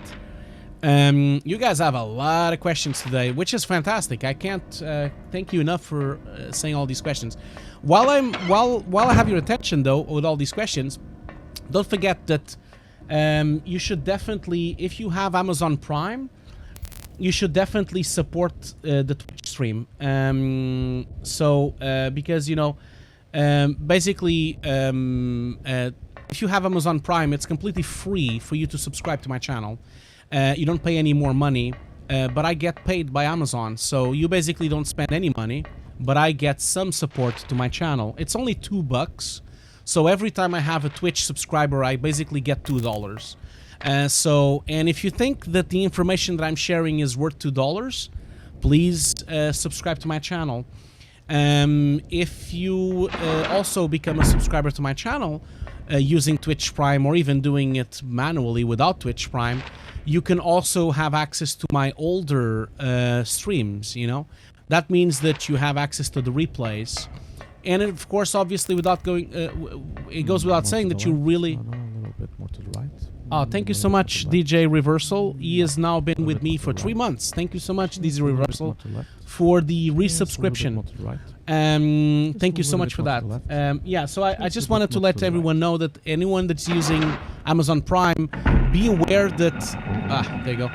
Be aware that Amazon Prime does not subscribe automatically, so... God damn it. So if you have subbed to my channel and you want to keep subbing to my channel, you have to manually subscribe again. If you're using Amazon Prime, every month you have to resubscribe. Don't forget about that. But yeah, if you think that my content, my workshops, and my Q&As are worth $2, please support my channel. I would be incredibly grateful. And you know, if you support my channel, it also helps me to do more streams, you know. There you go, he's dead now. Jesus Christ, this game, man, it's just like... it's not good. This doesn't look good. Look at that. There's like some kind of body hanging on the top there. That's not good. Thanks so much, Ilaren. Thank you so much for the 200 cheers. Thank you so much for that. Like, I can't thank you enough for that. That is awesome. You're so kind. Thank you so much for that. Okay, so going back, I don't know what I'm doing anymore. What am I doing? I don't even have a save slot. Oh my god, how am I gonna save? Okay, you know what? I'm gonna try. I'm gonna try to leave. Okay, I can see the door is just there. Let's just leave. I want to leave. Let me go. Okay. Of course, the door is jammed. The door cannot be opened. Of course, why would it? Let's try this one. Okay. So you see, I was trying to leave, but they don't let me. Oh man. God damn it. I guess I have to go back again. Shit. I'm fucked. What am I gonna do here? Okay, so well, let's try the infirmary because I really want to save the game. But I guess I'm shit out of luck, I guess. Okay. There used to be a safe spot here. But now there's just a it's just a bed. That's great. Can I sleep a little bit? No, I can't sleep. Okay. Is there still a safe spot here somewhere? No? Well, there's the first aid kit. Let me just double check actually if I actually need it. Okay, it's on caution. Okay, I'm gonna just this recovers a small amount of stanium. I'm just gonna use that just to get green at least. Okay, cool. That's good. Because I want to die on the game here. Ah, cool. There's some stuff inside here, so I'll take that, please. Yes. What about this? What is this? Nothing else. I can see the bloody thing has a bunch of drinks there. Why can't I take those? Oh, great. A save point. Fantastic. Thank God for that. Okay, so this is now 4 hours and 50 minutes. We've been playing this game for 4 hours and 50 minutes. That's great. So I'm going to go back to the questions again because I feel like I've been neglecting your questions. So, again, don't forget, if you want to support my channel, you can use it. You can use Amazon Prime. It's completely free for you, but I get $2 on the process if you support my channel on Amazon Prime. If you don't support my channel on Amazon Prime, you can always support it manually by the Twitch subscription. It's basically $5, and I get half of it. I get $2.50 for subscriptions, and it really helps my channel. Thank you so much. So going back to the questions, Linny is asking, for junior positions, can we consider course practice as experience? They often ask 1-3 years experience. Maybe it's a flush out strategy. Well, so Linny, definitely you cannot really say that you have 1-2 years of experience if you just done a course or if you've worked on if you've been studying on university. The reason for that is because you can definitely say that you've been doing a course for almost a year, and that's like almost like a university degree. But it's for you to get experience, then you need to do some short films, then maybe you need to do some commercials. Like if you can't, but don't forget that also if you're applying as a junior or as an intern, you don't need to have the experience, because you're applying as a junior. They're not expecting you to have the experience. So I know it's a bit of a catch-22, but keep that in mind that they're not expecting you to have experience, But maybe if you really want to have experience, maybe you could consider maybe joining forces with someone and make some short films, or maybe join forces with a director, with someone to actually do some shots for a film that he's making. That could help. So that could be one way to do it. Cool. Well, Ilaring has been sharing some rewards here. 3 people on the chat. Thank you so much for that. You're so kind. You're basically giving away to other people on the chat. Thank you so much for that. You're very, very kind. Can't thank you enough for the amazing support that Ilaring is giving me here. So, next question from Ronald Santos. Hello, Hugo. Ronald Santos asks, hello, Hugo. I'm a flame composer, and I've been working in TV commercials for a long time. Now I'm trying to switch to film, and for that I'm training nuke. The question is, should I make a reel with only my nuke composites, or should I show my best work regardless of software? So, if you're a flame operator and you've been working for a while, if you're applying to film, you should definitely show everything, because yes, it's true, in film they are after nuke compositors, but also they are after someone that knows how to composite. Which means, for me, I've always felt that compositing is a very much an agnostic skill, For me, it doesn't really matter if you do comps in After Effects, on Flame, or on Nuke, as long as the comps look fantastic and as long as they look perfect. They can be done on any application. They can be done in Fusion. They can be done in After Effects. They can be done on a lot of different applications. So I definitely think it's worth you presenting the work, but you should, of course, make sure they know that that's not Nuke. You should definitely tell them, okay, guys, this is my showreel, but I have a lot of flame work on my showreel, and in this shots, I also have nuke. So you should always be very open to explain to them exactly what's going on the showreel. They tend to ask you for some kind of breakdown, So that breakdown is usually like a PDF that explains every single thing that goes on your shot. So that would be my suggestion to you. I hope that helped, and good luck with that. And now I would say as well, Juanil Santos. So I would say as well, Santos, that if you want to train nuke, you could always also sign up to my nuke course. So keep an eye to my Twitch stream, keep an eye to my social media, because I'm gonna announce the course, the full course, tomorrow. And some of you on the stream here are my students from that course, and they can all attest for the fact that the course is good. It's a high quality course. We have really good classes from both Ricardo, myself, and Justin, so would really highly recommend you. So going back to the questions here, Boris ABC says, how do you determine how much time do you leave for rendering CG on a project? That's a really strange question, Boris. So basically, it doesn't really work that way, Boris, because when you're doing a project, you tend... sorry, Boris, I'm just trying to find out where am I going. I need to... I guess I need to go to the teacher's room. Yeah, I did a mistake here. So the question is, in a project, you are always rendering, all the time. Usually now on CG projects, you're always rendering. Every day you're rendering something new. You're rendering and rendering and rendering and doing adjustments every single day until you finish the production. So to answer your question, you literally render at all moments, at all times, and you never stop. So that's going to be kind of how it works. You don't really determine how much time you assign specifically for rendering, because usually companies have a farm, and because they have a render farm, they just keep rendering until they achieve the maximum result, you know. So that would be what I would say. I hope that answered your question, though. If it didn't, please let me know if I can be more specific, or if I can help you with a follow-up question about that, you know. Please keep that in mind. Okay, I'm gonna try to go to the teachers. Okay, great. I found finally what I'm doing here. Is this so? This one is closed, of course. Let's bet here that both of them are probably closed. Okay. Oh, that sounds like something. Okay, so there's some guns here. Haven't even used any guns. What is this? Oh, so there's some telephones. Okay, look at that. I cannot use a telephone. Why not? Is he like a millennium and doesn't know what a telephone is? I guess he's so young that he doesn't know what kind of phone that is. He's probably, oh, is that a prop? What is that?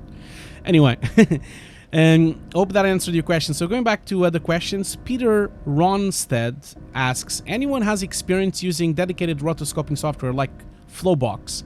Is it better, easier than using Rotostrative, Nuke, or After Effects? So Peter, to answer your question, Flowbox is very new, so I don't know a lot of people with experience on Flowbox. Oh.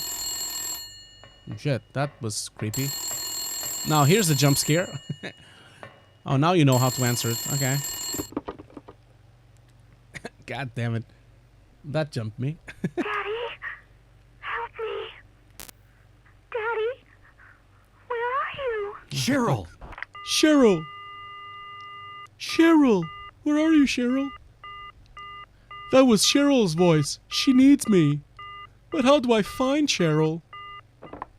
Why don't you call her on the phone? On a cell phone. Oh, this is 99. There's no cell phones. Wow, that was a stupid question. So, anyway, going back to your question, Peter. The dedicated rotoscoping software that I know of is the most famous one is Silhouette. So Silhouette is basically the industry standard for rotoscoping on most companies. Having said that, a lot of companies don't use Silhouette. A lot of companies use Nuke. Silhouette. Now, I'm going to just show you anyway. Now, as far as saying that you would use After Effects for rotoscoping, I'm just going to put the map here. I would highly not recommend After Effects for rotoscoping. The reason I would say that to not use After Effects for rotoscoping is because After Effects is just not good enough in rotoscoping. You really don't have the tools necessary to do good enough feathering, good enough points, and tracking points to do proper rotoscoping. So If you want to do professional rotoscoping, you should use Silhouette, which is specifically built to do for rotoscoping. So you can use Silhouette, which is the the industry standard for rotoscoping. The other application that most people use for rotoscoping is Nuke. And you should know that everyone that has a license of Nuke, it comes with free licenses of Nuke Assist. So a lot of companies use something called Nuke Assist. Nuke Assist is basically Nuke with almost no nodes, but it does include rotoscoping and tracking. So it's almost like Nuke Assist is like a tracking version and rotoscoping version of Nuke. Okay, so keep that in mind as well. Hope that answered your question. Anyway, we are close to getting an hour and a half. So with that in mind, I'm going to actually go back to the chat here. So we should do another break because, like I said before, we're doing a responsible stream here. So at every 45 minutes or so, we should always stretch your legs. We should always definitely kind of drink some water and get some blood flowing and pumping on your legs. It's very good for you. You know, I'm 40 years old and I have a huge back sciatica problem. You don't want to be an old fart like me. You want to kind of move your legs and go and exercise a bit. So let's all get up and I'll get back to the questions. And Pascual, thank you so much for joining us. If you ever need anything else, you know where to find me. You can watch because you're a Twitch subscriber, so you can watch the replay later on. You can watch the rest of the conversation. So thank you so much for being here. So basically, I'm going to just do a break. So don't forget, don't go anywhere. I'll be back in about 3 minutes. Please take the opportunity to go to the bathroom, drink some water, have some food, and I'll be right back, okay? I'll see you very soon.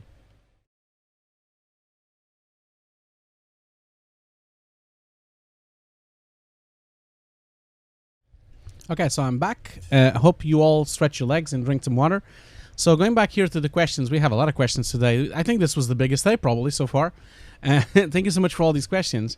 So João Bayão is asking, if I have experience in a company in After Effects, then can we mention that or just the new course? I definitely think, João, that if you have experience in After Effects, you should mention it, of course. It's always experience. Experience is experience. You know, don't forget, I also started in After Effects. So there was a time where I only had After Effects things on my showreel.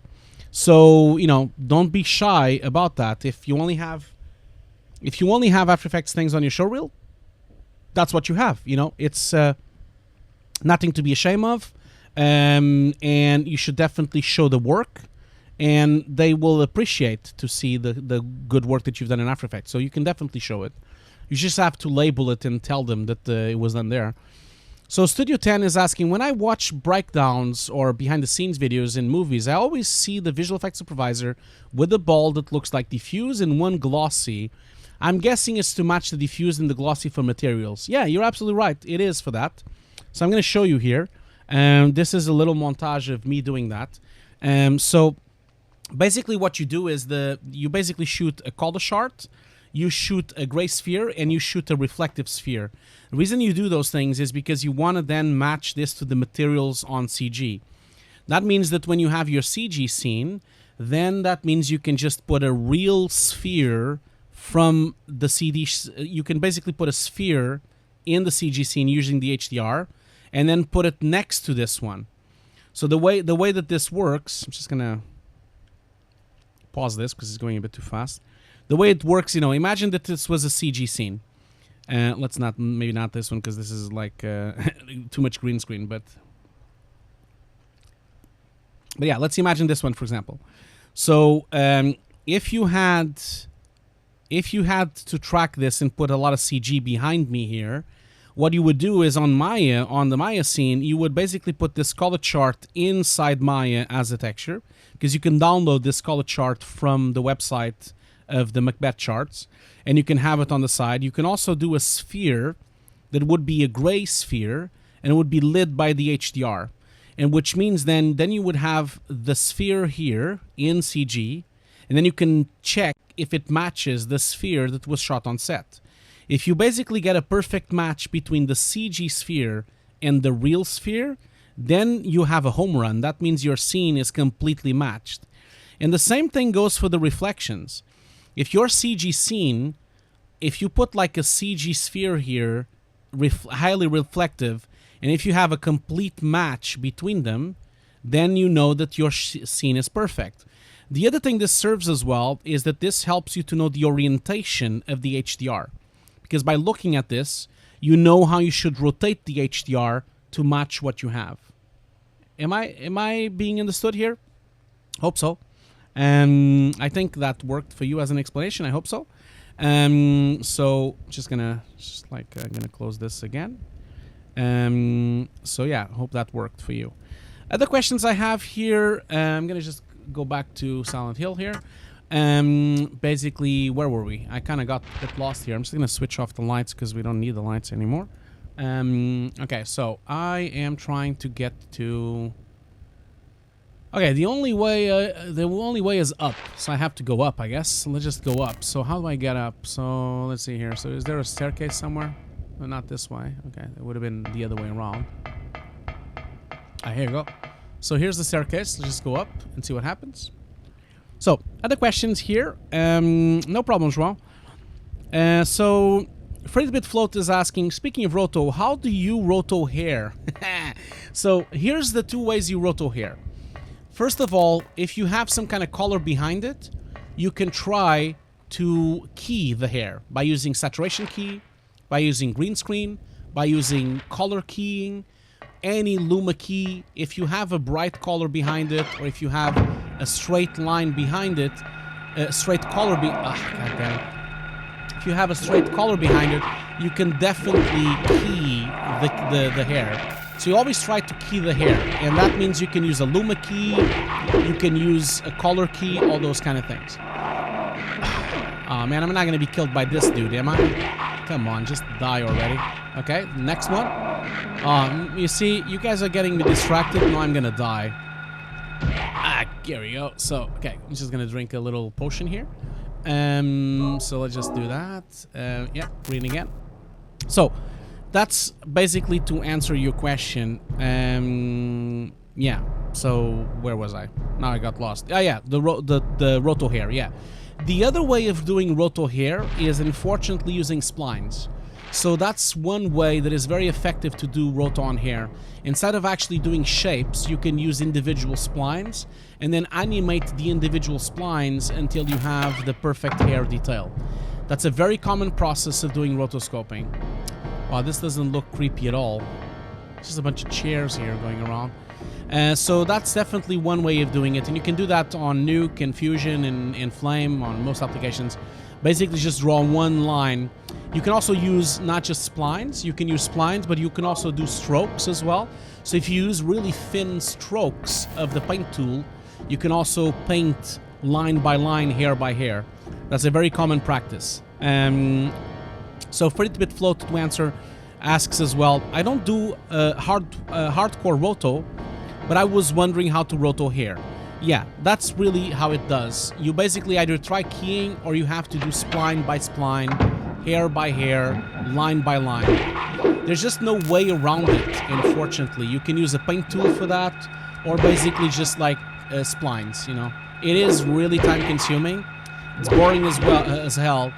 But keep in mind that if you're doing rotoscoping, you should just get a really good music list and just plow through the roto while you hear some really good music, you know. Maybe put some Radiohead on, maybe put some drum and bass, maybe put some jazz, whatever grooves for you and that can help you to get your mind out of the rotoscoping, because it's a very mechanical process. It's gonna bore you to death, so you kind of want to just try to, you know, leave your mind out of it. So Studio 10 is asking, do you think you could make a tutorial on creating sparks in Nuke? Well, that's a very specific question. God damn it. It's a very specific question. I mean, I don't know if it would be a useful tutorial, Studio 10. The reason why... God damn it. Okay, the cockroach is dead. So the reason why I think that it's not a very useful tutorial to do sparks on Nuke is because when you do when you are working in high-level compositing, like using Nuke, you would never really use fake sparks. You would not create your own sparks. You would either use, stock footage, like stock elements, or you would use a particle system, You can definitely use a particle system to do the sparks. And that could be, if you're in a film company, it would not be your department. It would be done by the Houdini team or by the 3D artist. Wow, that's a really fantastic shot. So yeah, keep that in mind. That I'm not sure if it would be a good tutorial. Don't forget that in production, in visual effects, these kind of things like sparks or not, they do not tend to be something done by the compositing department. Having said that, the most important thing to keep in mind is that a lot of times we use stock footage of sparks to comp in, so we wouldn't necessarily not build the sparks manually. Oh wow, that's bloody. That's not good. It doesn't look good. Okay, so there's nothing inside. Okay, well, I guess that's not creepy at all. Why do we have a change of angle? Okay. Okay, so Liddy has a perfect scenario here. For Roto, just play some Irish pub music and think about the beer. That's a good point, Lenny. That's a really good point. There's a lot of... Whoa, shit. Well, that really scared me. So, you see, someone on the chat was complaining that there was no scares. Who was it? Let me just go back and check here. Yeah, so... Orion was asking, oh, does this game not have jump scares? Well, Orion, you just got your wish. Because I definitely jumped. Okay, so there's a key here for the library reserve key. Okay, so that probably is helpful. Should I take it? Yes, please. Yeah, so Irish music is definitely a great way to increase your your rotoscoping skills. That's a fantastic offer, Lenny. Fantastic. In fact, Lenny, I have to say, that is amazing. That is probably the funniest thing I've heard all day. So, I would like for you all to welcome Lenny here, because Lenny has been amazing putting all the questions up. And also, Lenny just made the best suggestion for music for rotoscoping. So, here you go, Lenny. Thank you so much for that. And I would like everyone to just join me on a round of applause for the best joke of the day. Thank you so much, Lenny. Thank you so much.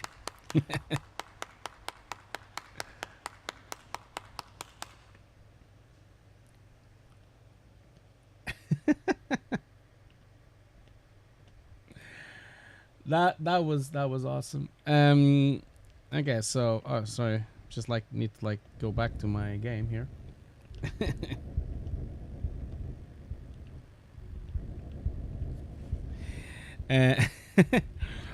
Okay, so let's I guess we're gonna go back here. I have a key for the library. Oliver says best music for Roto is rock and metal. That's good. That's a good idea. I think Tool is really good for Roto. Tool is perfect for Roto. 9 Inch Nails is also perfect for rotoscoping. Can tell you that.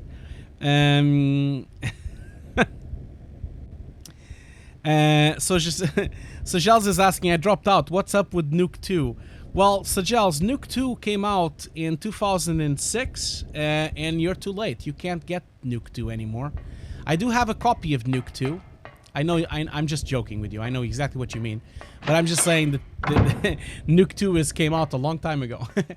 So, you didn't really lose anything, Shazels. Basically, I have announced that the Nuke course is coming out tomorrow on Kickstarter again. So this is going to be basically the same course I'm doing currently on the Kickstarter, but it's basically, the second run of students. It's basically going to be the second year students. So hopefully we can get a nice alumni community on Discord, and then you guys can all talk to each other. So I have the key for the library, I think. So how the hell do I get to the library? Okay, I guess okay, I need to go back here. Other questions here. So, studio... God damn it! God damn it! These motherfucking little cunts. Just die or oh god, what the hell? God damn it. You guys are pissing me off. Just die already. Shit, man. Yeah, I'm sure you're talking about the nuke 2.0. I'm sure you're talking about that. So, like I said, if you follow me on Twitter, I will announce the course tomorrow. So, I can't send you a link yet. Like I explained before on the stream, unfortunately I can't send the link because Kickstarter only allows you to have a link if you actually have the campaign online. I don't have the campaign online just yet because I still need to publish it. So I will publish it tonight and the campaign will go online tomorrow, and then I will publish it on all my social media. I will also mention it on the webinar on BNQ, so don't forget to go to the webinar. I will post the webinar's link in a moment again. So another question here that I have, like I said, another question. Oh, M Stark TV. I'm so hardcore I still use Toxic. That's awesome. You still use Toxic? Damn, man, that's a long gone application. How do you still use Toxic? Does it even run? Can you share the link? So, I mean, does it come with version 2 of Nuke license? So, Jel, you're talking about the course. The course comes with Nuke license if you pay for that pledge. Yes, just like I did last time. So if you pay for the pledge that brings Nuke license, it will bring a Nuke license. If you don't pay for that pledge, it will not bring a Nuke license. Obviously, I'm selling the course with the same price that I did last time. Reason I'm doing that, of course, is because, of course, my students are still running the course. I'm not going to make it cheaper. That would not be fair for anyone. So I'm assuming I can open that last door. I'm hoping. Okay, use the library key. Yes, please. Let's just open this. I guess that's where I want to go. What's going on here? Okay, well, some, oh, what was that? That doesn't sound good. Okay, so there's a book here. Okay, well, no usable books, I guess. Okay, that's fine. I can hear someone banging on the door here. That's not good. Some legs, and this is not going well. What's going on here? I guess some legs as well. Okay. I guess that didn't work. Let's go to the library then and see what happens in the library. Maybe it's a bit better. I really wish... Okay, so that's a book. Okay, hearing this, the hunter, armed with the bow and arrow, said, "I will kill the lizard." Okay. But upon meeting his opponent, he held back, taunting, "Who's afraid of a reptile?" At this, the furious lizard hissed, "I'll swallow you up in a single bite." Then the huge creature attacked, jaws open wide. This is what the man wanted. Calmly drawing his bow, he shot into the lizard's gaping mouth. Effortlessly, the arrow flesh piercing the defenseless man, Mao, and the lizard fell down dead. Okay? Well, that was not useful. This is from the old fairy tale I remember reading as a kid. Okay. Well, I'm sure that's like a clue for something, but I'm not entirely sure what it was. But it is definitely a clue for something. But as always, Silent Hill makes no sense. so it doesn't really matter. I guess it's a clue, I guess. And it will be very helpful at some point. So, so basically, going back to the questions here. So Studio 10 has another question. Okay, and another question, sorry. I was watching a video about ILM's VFX for Star Wars, and they said they make all the blaster effects in Nuke, so the compositors can have a lot of control. How do you think they made it? Well, I'm pretty sure that ILM, I've seen that breakdown as well. Like I said before, pretty sure that ILM used a particle system in Nuke to do it. So they could use a particle system, or they can use a plugin specifically to do the blasters. But it makes sense for them to do the blasters on Nuke because they have a lot more control inside of Nuke. And then the compositors can kind of like, you know, basically put the lighting interaction to the blasters. You know, they can also rotoscope certain parts if they need to. So it makes sense to do the blasters in Nuke for sure. Okay, so I can unlock that door. That's good. And then I can go back here. So other questions I have. No, the nuke software license, nuke 2.1. If there's any news, it won't be cool. So no, I'm really not following Sajals. Now I'm really not following you. No, the nuke software license version 2. If it's any news, it won't be cool. Okay, I'm really not sure what you mean. I'm sorry. I'm a bit tired. I had a long day, man. You're talking in riddles now. Are you like? Are you talking like Silent Hill? Is that what you're doing? You're just basically just joking with me. Okay, let's continue over here. So I'm sure. Okay, great. That's fantastic. So there's nothing here. Can't go through here. Is this door open? Of course not. Why would it be open? Okay. So now this is all locked, so I can't go there, can't go there. I've been at the library, been at the reserve, been at the chemistry lab, can't get in there. I guess the only way is... Oh, wait a minute. There's a door there to go to the other classroom. So... Oh, but I can't get in. Okay. Sorry.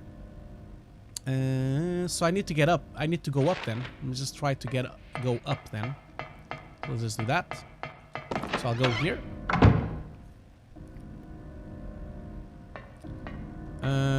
And then I guess... Okay, you're making a joke, Sajals. Sorry, I'm just like... I was not following. I'm sorry. It's a long day, man. I've been working since like 9 o'clock in the morning. It's now 8 o'clock, so I've been working for hours and hours and I'm a bit slow today. I am sorry about that. Okay, so hopefully I can save this as well, because I think we need to wrap up soon. But I need to find the save point, of course. Okay, cool. So this is a good omen. I now can go to the other side because I really want to go up the stairs. So up the stairs would be here. So let's go up. Keep coming the questions, and don't forget to support me on Twitch if you would be so kind to support me on Twitch. And also, if you have Amazon Prime, don't forget it's completely free for you to support me on Twitch. I get some money from Amazon and you don't spend a dime. And it really helps my software. So if you think that everything that I've said, the questions I've answered, the workshops, which I basically do 4 workshops a month, and I do 4 Q&As a month because I do 2 streams per week. If you think it's worth $2, then be so kind to support me on Twitch. That would be awesome. Or in Patreon. You can also do it in Patreon. And don't forget, guys, everyone here, that if you guys don't support my channel, if you don't support my Patreon, if you don't support my Twitch, it will be hard for me to continue to keep the channel alive. Because obviously YouTube pays shit, so I can't really get there. Okay, so there's a hanging key. It's just out of reach. Okay, so do I have anything that I can help to get that key? So keep that in mind, that it's really helpful for you guys to support my channel so that I can keep doing these videos and I can keep doing these streams. I mean, I have no idea. Could the rubber ball work? Let's try that. Okay, it doesn't work. I guess I don't know how I can get that key. Not yet, at least. Let's keep going here. Anything else here that I can use? No.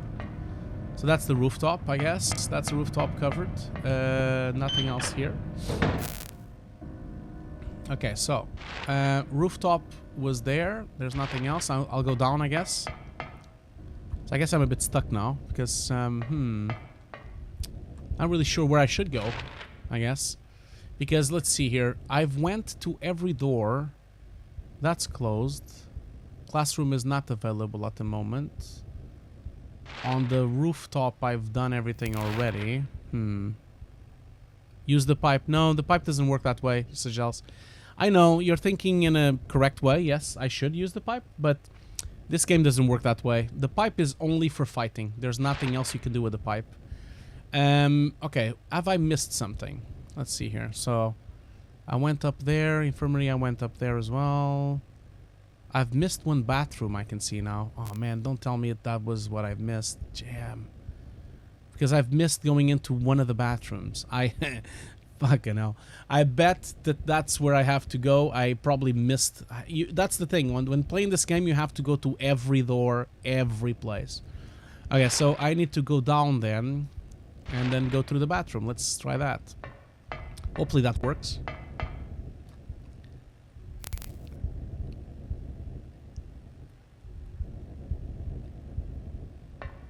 I think there was some people, Lenny, that are applying to the Alan McKay course. I think so.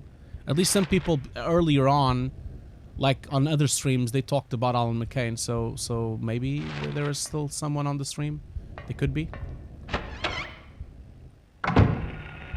Okay, so I've been in here already, but the cockroaches again. Damn cockroaches. Just die already. Okay. Killing this. So earlier on...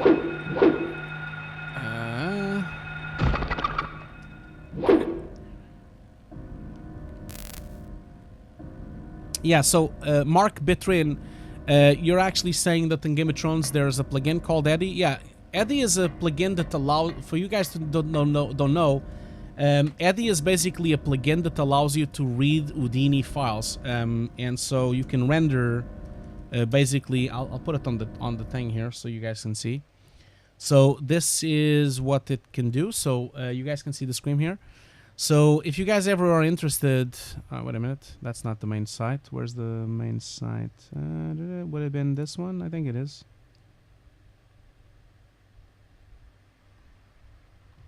No, that's not it. Wait a minute. Oh yeah, here we go. Sorry, I was on the wrong page. I think that's the one.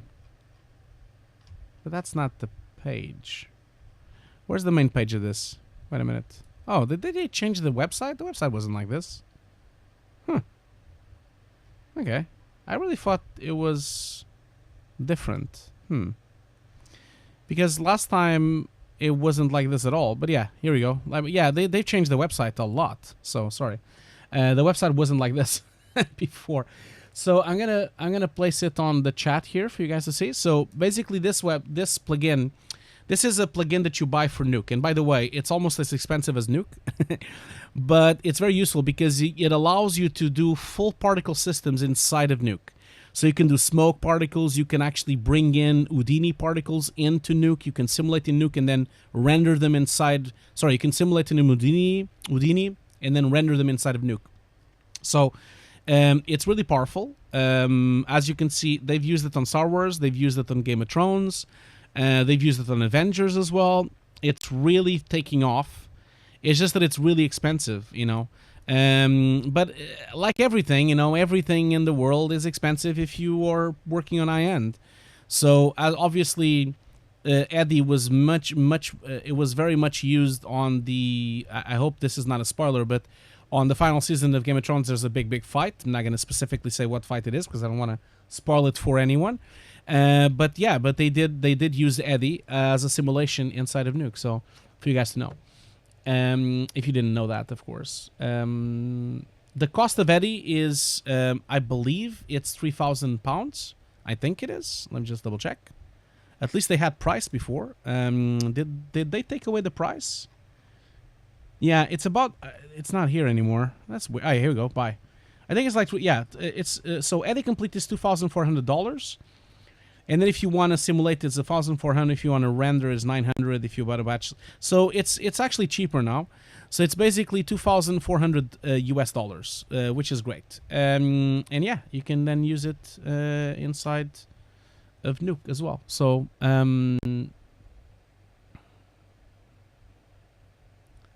okay. So let me just go back to the chat to Silent Hill here. So I'm not really sure what you mean, Linny. Congrats, it's your Yugo, but for FX. What do you mean? So yeah, so I thought it was to do Sims as well using Houdini. Might as well get V-Ray for Nuke. Well, yeah, V-Ray for Nuke is cool, but I think this is different. This is not really for rendering like V-Ray. Eddie is pretty much built for particles and simulations. So it's like, you know, for example, if you look at Game of Thrones, they've used it for fire. They've used it for sparks. They've used it for smoke. So yeah, keep that in mind. Anyway, where was I? I can't remember where I was. Oh yeah, I was going down. Yeah, there we go. I was going here to actually go to here. And I needed to go to the bathroom because I've missed the bathroom. Let's just go to the bathroom here. And the bathroom should be one of these doors. I think this is the one I missed. Okay. Cool. And I bet that there's nothing here. As usual. Oh, yeah. Okay. Where? Okay, this is not good. Oh, great. Jesus Christ. Well, I can't really tell from any pixels what that is. Oof. Fucking hell. Oh, there's a gun here. That's cool. Is that a gun? Yeah, it's a shot. Oh, look at that. It's a shotgun. That's great. Okay, well, a hanging body. This is sick. Really? Is that where he's drawing the line? Is this where he's drawing the line? Like, he's been watching sick stuff all day long. I've been playing this game for 5 hours, and everything is sick in this game. And now, when he looks at this body, this is the tipping point. He's now like, this is sick. What the hell, man? Jesus, this guy is definitely a millennium. Jesus Christ. What the hell? Well, he doesn't think this is sick? Okay. He just thinks the body is sick. It's the only one. We've seen so many bodies already. Ah, look at that. The distortion of the pixels is awesome. Look at that. That wall is completely broken up because of the polygonals. But then if I get closer, it gets straightened up. It's just so funny. So, Zebra VFX, we learned compositing from Hugo. Thank you so much for that. Thank you so much for that. That's much appreciated for the... much appreciated. So, where do I go now? God damn it. I have a shotgun. Great. But what the hell do I do with that? Well... I went everywhere else already. Let's see here. Maybe I need to go to the basement. Let's see. What is the basement? Okay, yeah, that's right. Let's do the basement. So I need to go across the aisle here. So I need to go through here. And then I need to go... Let's see here. I need to go straight up and go to the basement. Oh, can I actually go through the basement through here? Ah, shit, I can't go through here. Okay. I probably have to go up and then down again. Let's just see here. Probably have to... Yeah, I have to go upstairs first. So I basically have to go all the way around to actually be able to go to that staircase. Oh, God damn it. Okay, well, might as well I go in safe because... Jesus Christ. Okay, well, I'll save the game anyway. Because then we might kind of wrap up soon, because it's 8:10.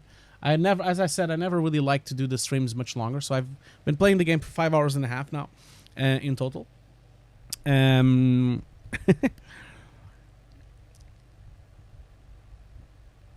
Okay, cool. So let's, yeah, I definitely have to go up. So this is gonna take a while, man, because I have to kind of go up through the other staircase. That means I have to go all the way back, and then I have to go around and go to the downstairs to actually go down to the basement. God damn it. Yeah, because the basement only entrance is on... Oh no, wait a minute. The basement... Yeah, the basement is on that side. So I can't go to the basement from the other side. Okay, well, might as well start doing the move because this is gonna take a while. So Sajels is asking, Macintosh or the new Mac Pro? So, Sajels, that's really like a question that is really like, I'm sorry, but it's not really a very good question because Macintosh is not very stable, so I would never replace a new Mac Pro for the Macintosh. Like, a new Mac Pro is a state-of-the-art machine with state-of-the-art components, with like professional CPUs like a Xeon CPU, with professional bandwidth as well. You'll never be able to achieve the same bandwidth of the Mac Pro with the Macintosh. You just can't do that because you would have to buy really high-end components. You would have to buy a professional motherboard. You would have to buy a Xenon processor. You would have to buy a processor that has at least 30 megs of cache. It's just not easy for you to build an Macintosh that matches that kind of thing. But having said that, a Mac Pro should only be bought by people that can afford the Mac Pro. What I mean with that is that usually a Mac Pro is bought by a company or is bought by a freelancer already established in the industry. You should really never buy a Mac Pro if you're starting because it's too expensive, you know. But don't forget that if you are a freelancer or a very high-end artist, you can afford to buy a Mac Pro because you earn a lot of money. So it's kind of like it depends on how much work you have right now and how much you're getting paid. If you are just starting now, you should definitely get a Hackintosh for the experience and then move to a Mac Pro later on, you know. But yeah, I just think that's kind of my 50 cents on that. I was planning to make a full video review of the new... Oh, wait a minute. I need to go down and up. Let's just see here. So how do I go there? I can't go... Oh, God damn it. I can't go there either. So how do I go there? So I can't go to the classroom. I can't go down through there. Yeah, I'm pretty much stuck then because... Yeah, I think we're going to wrap up this because I think this is going to take way too long for me to actually get to the other side of the room. Yeah, that's not going to work. Oh, wait a minute. There's another bathroom here that I missed.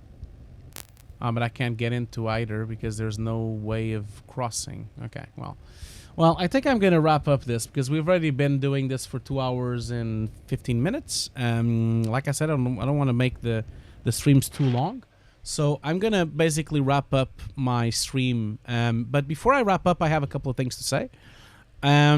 So basically just going back here, Sebra's VFX is saying, you and Alan are on the same page with Reels. Keep it short and show your best works. Yeah, that's pretty much it. That's really sells it. Shajel says, well, most 3D guys will stick with Windows. Well, yeah, sure, but Shajels, don't forget that during the... I don't know if you saw, Shajels, the Apple conference. During the Apple conference, Octane, Redshift, and Maya and Foundry announced support to the Mac Pro. So if you go to the Octane page, and I actually will show you this because I don't know if a lot of people notice this, but if you go to the Octane page, you can see that they are now supporting Mac. They're going to support the Mac Pro in the end of the year, and that means they're going to support Metal. So they're going to do an Octane version for Metal. Redshift is also, as announced, doing a version as well. I actually have it on my Twitter feed here, so let me just go to my Twitter account here real quick because I think... Where is that? That would have been... Let's see here. Because I talked about that just recently. Oh, yeah. Here we go. So I'm going to show you this photo here. So where is it? Oh. Well, maybe I didn't put the photo. Yeah, I think I don't have the photo here. But yeah, if you go to... I know what I'm going to do. So Apple... So Mac Pro... Apple 2019, and then Octane Redshift. If I put that, probably it will show up. That's that image that I wanted to share with you. Because I saw it during the conference, but I don't know if you guys... Do they have the still here? No, they don't have the still here. Yeah, I need to find that still because... And I think also Autodesk, maybe. Let's see here. Some images. I saw it yesterday, so must be here somewhere. So yeah, this is one of the images that I saw. So basically this is Maya, Nuke, and Cinema 4D with Octane running. So this showed up on the stage. This means that they're going to fully support Maya in not in OpenGL. Don't forget. Apple has dropped OpenGL, so that means this Maya is running Metal, or maybe OpenCL, or maybe what's the name? The replacement for OpenGL. I can't remember the name now. So this means this Maya is running something else than OpenGL because Maya only ran in OpenGL on a Mac.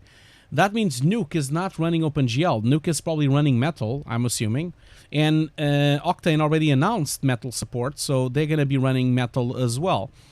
So this is going to really change the landscape, I think, because all these pro applications, why can't I find that photo? God damn it. I found it yesterday and now I can't find. Did I save it on my desktop? Maybe I did. Maybe I did, and then maybe that's going to help. I don't think I did, but yeah, well, Foundry. Maybe if I put Foundry it will show up. Here you go. That's the still I wanted to show. So you see, this showed up on the stream. So when you saw the stream, they basically have, for this new Mac Pro, support for Unity, Adobe, Side Effects, basically everything. Like, they're not missing anything. Every single application is here.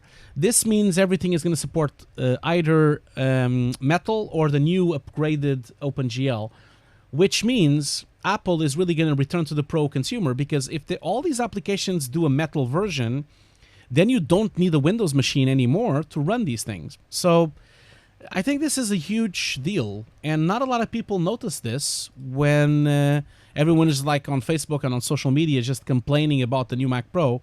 I think this is a big deal because the computer is really powerful, the specs are really powerful. So I think the specs are so powerful, and I'm guessing, Sajels, the video you're posting, I think I know which one it would have been. Let me just double check here. So if I go and open that YouTube video, is that the YouTube video I think you are going to share? Yeah, you know, Sajels, here's my thing. This guy is an idiot, so I wouldn't listen to anything this guy has to say. The reason I'm saying he's an idiot is because this guy is comparing consumer products with a Mac Pro, which is a workstation. You can't really do that, man. You need to compare it to a pro consumer market. Like, you can't compare the Mac Pro to a computer with components from consumers. If you want to compare the Mac Pro, you need to compare it to a Dell workstation or to an HP workstation. In fact, most people don't know, but if you go to the HP website, if you fully spec an HP workstation, it will cost you $75,000. So people really have a really different view on this. People always forget that consumer market has certain specs. Professional market has other specs. I'll give you an example. To right now, you cannot have the speed of the PCI slots on the Mac Pro on a consumer motherboard, and you also cannot have 1.5 terabytes of RAM on a consumer motherboard. It just doesn't exist, you know? It just doesn't exist. I just don't like his videos because he's always like, he's never going from a professional point of view. And I just think that's a shame. But anyway, I think this frame, for me, is really what proves that they are really trying to get back to the professional market. If it's going to succeed or not, I mean, I guess it really will depend. I think Apple is too late. I think it's too late. Like, they've lost the market to HP and to Dell. It's going to be incredibly difficult to return to the pro consumer, because the consumers are so upset because they left them hanging, you know. So I think it's going to be very difficult for them to return, but I hope they return because I think competition is great. You know, I really think so. I've watched the video, Sajals. I did watch that video already. So, but yeah, keep that in mind. Okay, so one last thing that I wanted to just make sure you guys don't forget is that please follow my Twitter, because I'm going to announce the new course tomorrow. So I'm going to announce the Kickstarter tomorrow. Also, don't forget that tomorrow, I think it's on here. Sorry, Wednesday. So Wednesday, I'm doing a free webinar for BenQ. This webinar is going to be a deep compositing nuke webinar. We're going to basically show you how deep compositing works inside of Nuke. If you want to learn deep compositing, it's 1 hour. It's on the 12th of June from 6 o'clock to 7 o'clock. Bring questions. Don't forget, this is not a Twitch stream, okay? You actually have to go to the link that... I'm just going to actually go and send you the link. Where's the link? Here we go. So you have to actually go to the BenQ's link. And I'm going to post it on the chat here for you guys to sign up. Please make sure you sign up. It's completely free. And also, it will really help me if you go to this webinar. The reason I'm saying this is because The more people show up, the more likely BenQ will support my channel, the more likely BenQ will continue doing webinars. So it's very important for us to have a good forum and having a lot of people online. So that's pretty much it, really, for what I wanted to say today. I'm going to just wrap up by saying that I can't thank you enough for the amazing support you guys all are giving me. Thank you so much for all the subscribers. Thank you so much all for the Patreons. Thank you so much for you guys. You guys are the reason why I can keep the channel open. Now, one piece of information. Don't forget, I've mentioned this many times. Don't forget that next week I'm in LA. So I'm traveling to LA in Sunday. So basically in LA, I will not be able to do the same streams at these slots. So I will announce that soon, but I'm going to be in LA for a month and a half. I don't think I'll be able to do 2 streams a week. I don't think so. I think I will only be able to do 1 stream a week. Unfortunately, I'm going to be on set. I'm going to be a VFX supervisor for Sony Studios and Sony Pictures. So I'm going to be a VFX supervisor for 20-something days on set for Sony Pictures and Sony Studios. It's going to be incredibly hard for me to do streams during the week because I'll be on set supervising. I'm taking my machine with me. I'm definitely going to do Twitch streams, but I might have to do them on the weekend. So I will update you all with the latest things. I'm flying on Sunday, and I will land on Monday. I doubt that we'll have a stream on Monday because I'll probably be jet lagged. That's crazy. But keep an eye on my social media. I will warn everyone when the streams will resume. Unfortunately, though, I will have to switch to a US time frame because if I want to try, for example, to do this stream at this exact hour, if, for example, I look at the time, right now it's 12 o'clock in the afternoon in LA. I can't really do a stream at 12 o'clock on the weekday because I'm on set. So that means that I will most likely do the streams on the weekend, okay? So thank you so much for everything, and I'll see you guys all very soon. And I can't thank you enough for all the support. So we'll continue Silent Hill when I'm back in LA. And I will not share any sneak peeks from Sony because it will break my NDA. Sorry, Shijals, I cannot do that. Really cannot do that. Well... yes, sure, I could. I know, Lenny, I could rest on my time left in LA, but I really don't want to stop doing streams, you know. So I'm most likely what I will do is I will do streams once a week. That's probably my plan, is to do it once a week on weekends. Maybe do it on Sunday, just 2 hours. Once a week, I'll do a stream because I don't want to stop the streams. Now, don't forget this Wednesday, we're doing the BenQ webinar, and on Thursday, we're doing a stream as well on Twitch. So don't forget that, Wednesday and Thursday. So thank you so much for everything. I'm going to leave you guys with the wonderful music of our streams. So thank you so much for everything. And I'll see you guys later. See you on Wednesday on webinar on BenQ, or see you on Thursday on Twitch. Thank you so much for all the support. I'll see you guys soon. Don't forget that I'm still here on Wednesday and Thursday. So I'm only going to LA on Sunday, okay? I'm still going to do the stream for webinar for BenQ on Wednesday and the one on Thursday for Twitch. So I'm not leaving yet. I'm leaving on Sunday. The reason I was mentioning LA is because next week on Monday when I do this gaming stream, I'll be in LA. I will announce all the dates soon, okay? Thank you so much for everything, and I'll leave you guys with the wonderful music of our intro. Goodbye. Goodbye. Goodbye. Goodbye.